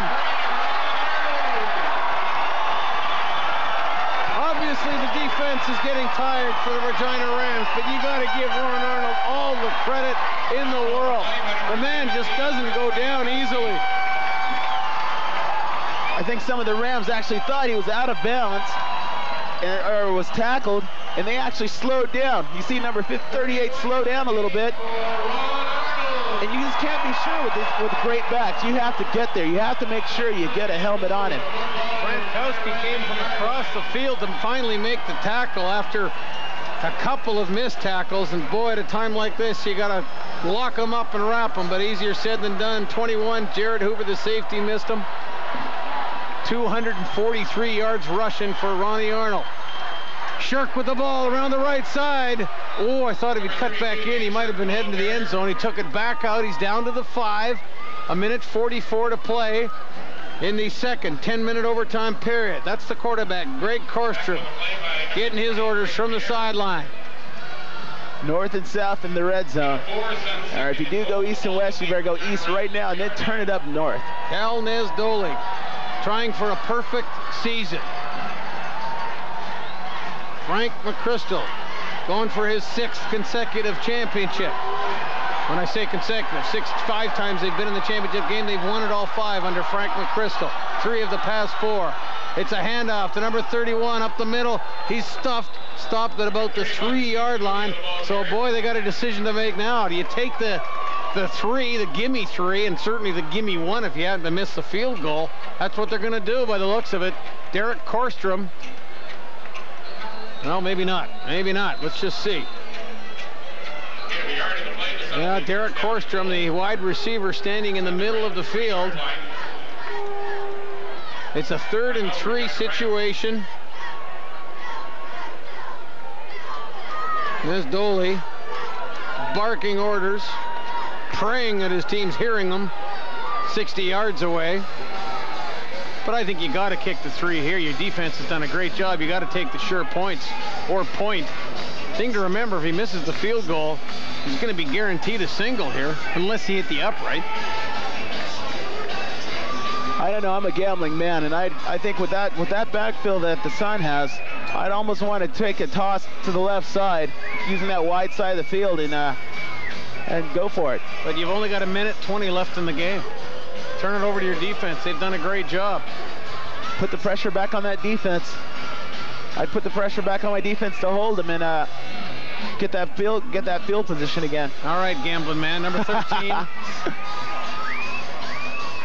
They're going to set up for the kick anyway. Derek Korstrom spots at the 10-yard line. The huddle going off to his right. And the message is pretty simple in the huddle. Block your man, make the good snap, make a good hold, kick the field goal, and let's see if we can hang on for a $120 and win the national title. The holder is the backup quarterback, John Coy. 17-17.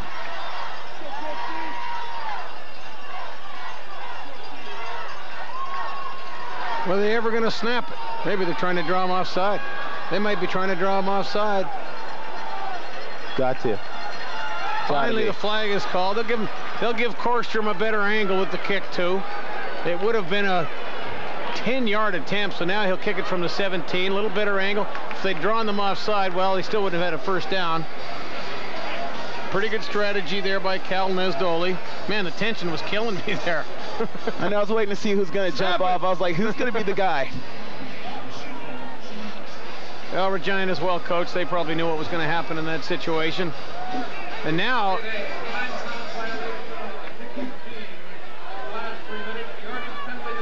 well, he declined the penalty.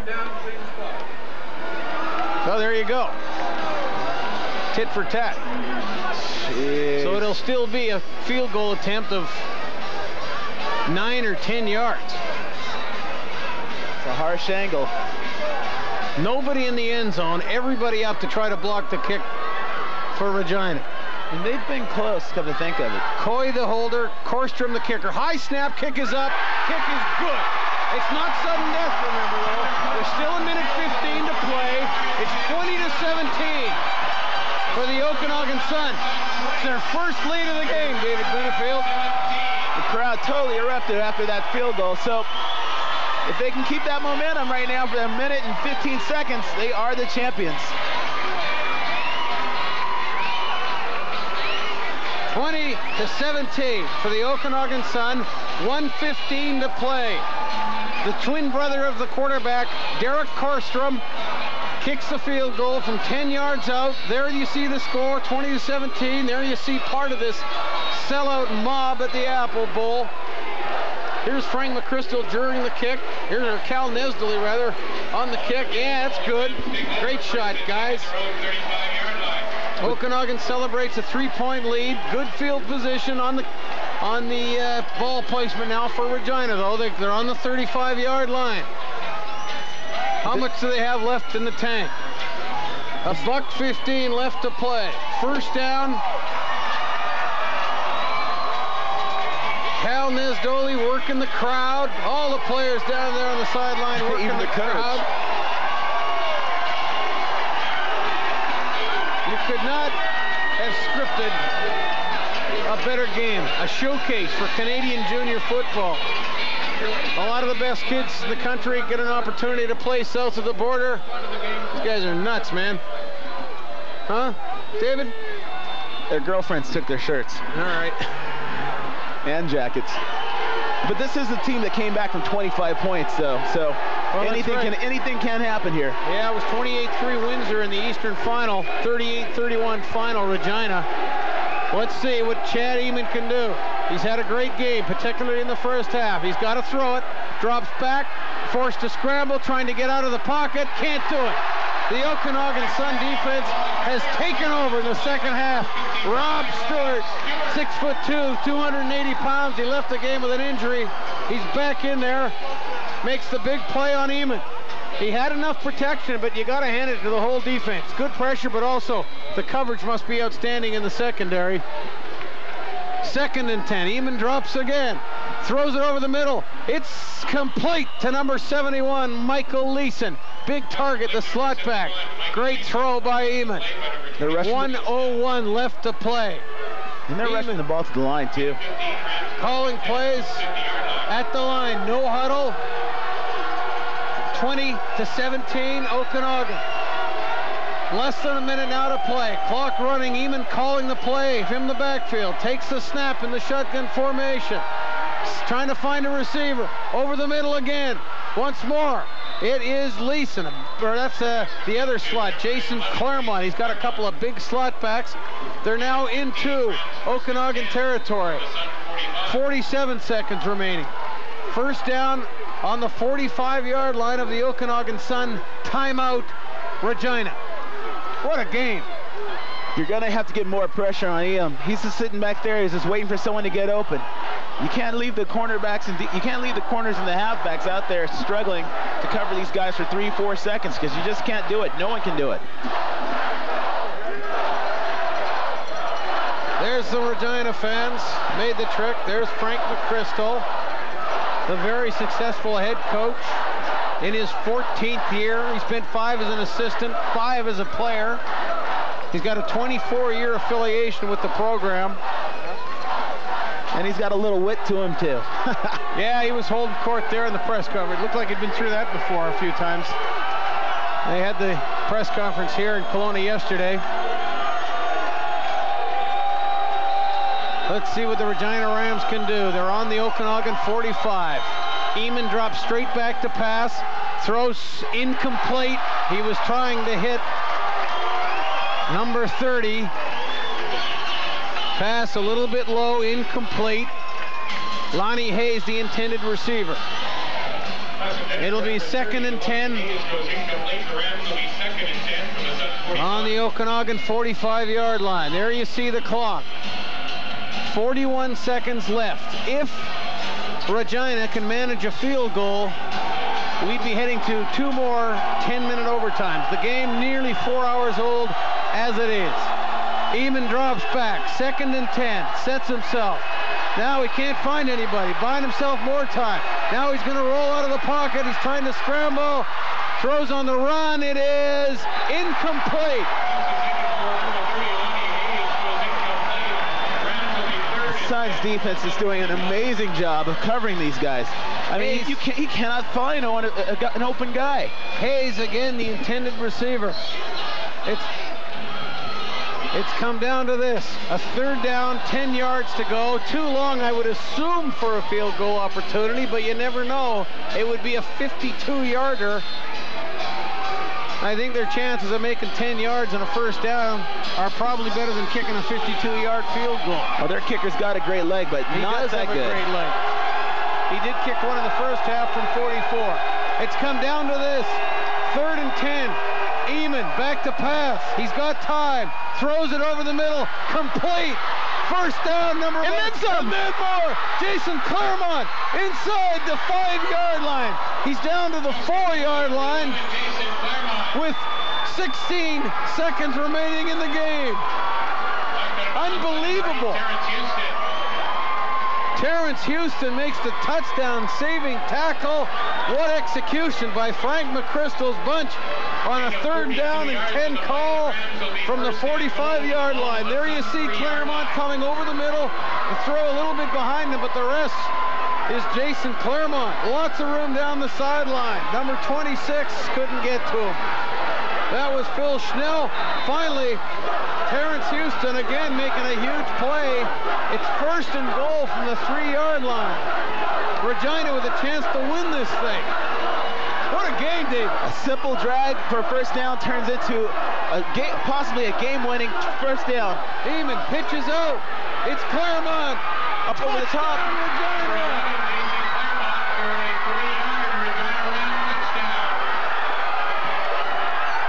Looks like a bomb went off down there on the field. All the Sun players on the ground. Can you believe it? I'm sure they can't here in Kelowna, and I'm sure in Regina they're going nuts just like those loyal people are who've made the trip. What a job by Frank McChrystal's offense. It looked like this thing was over.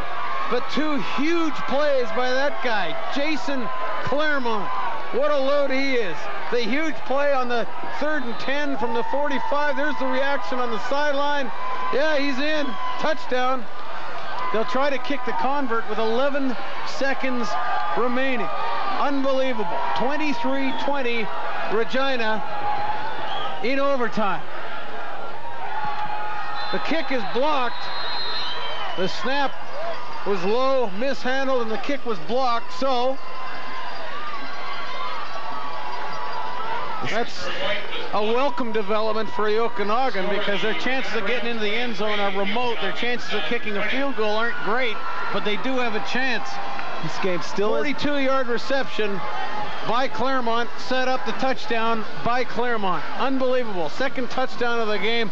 Just a tremendous game. The showcase game for Canadian junior football.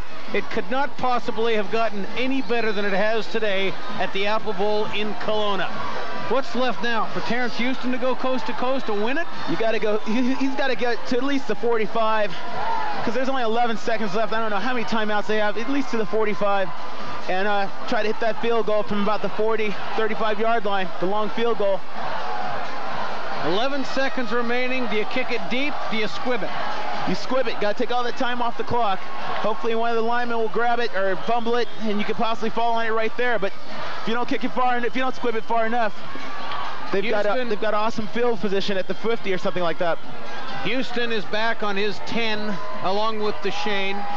Pinckney is the kicker. From the 45, it's 23-20 Regina, 17-17 after regulation. We've played 2 10-minute overtime periods. I keep wanting to say sudden death. Maybe I'm the one that's going to have a heart attack here in a minute. 23-20 Regina. Pinckney's kick, he doesn't squib it. He doesn't kick it to Houston either. It's Deshane with the ball. There's 10 seconds on the clock. He runs it back to about the 43-yard line. Fumble! And there's a fumble, and let's see, it's the Regina Rams have recovered the fumble.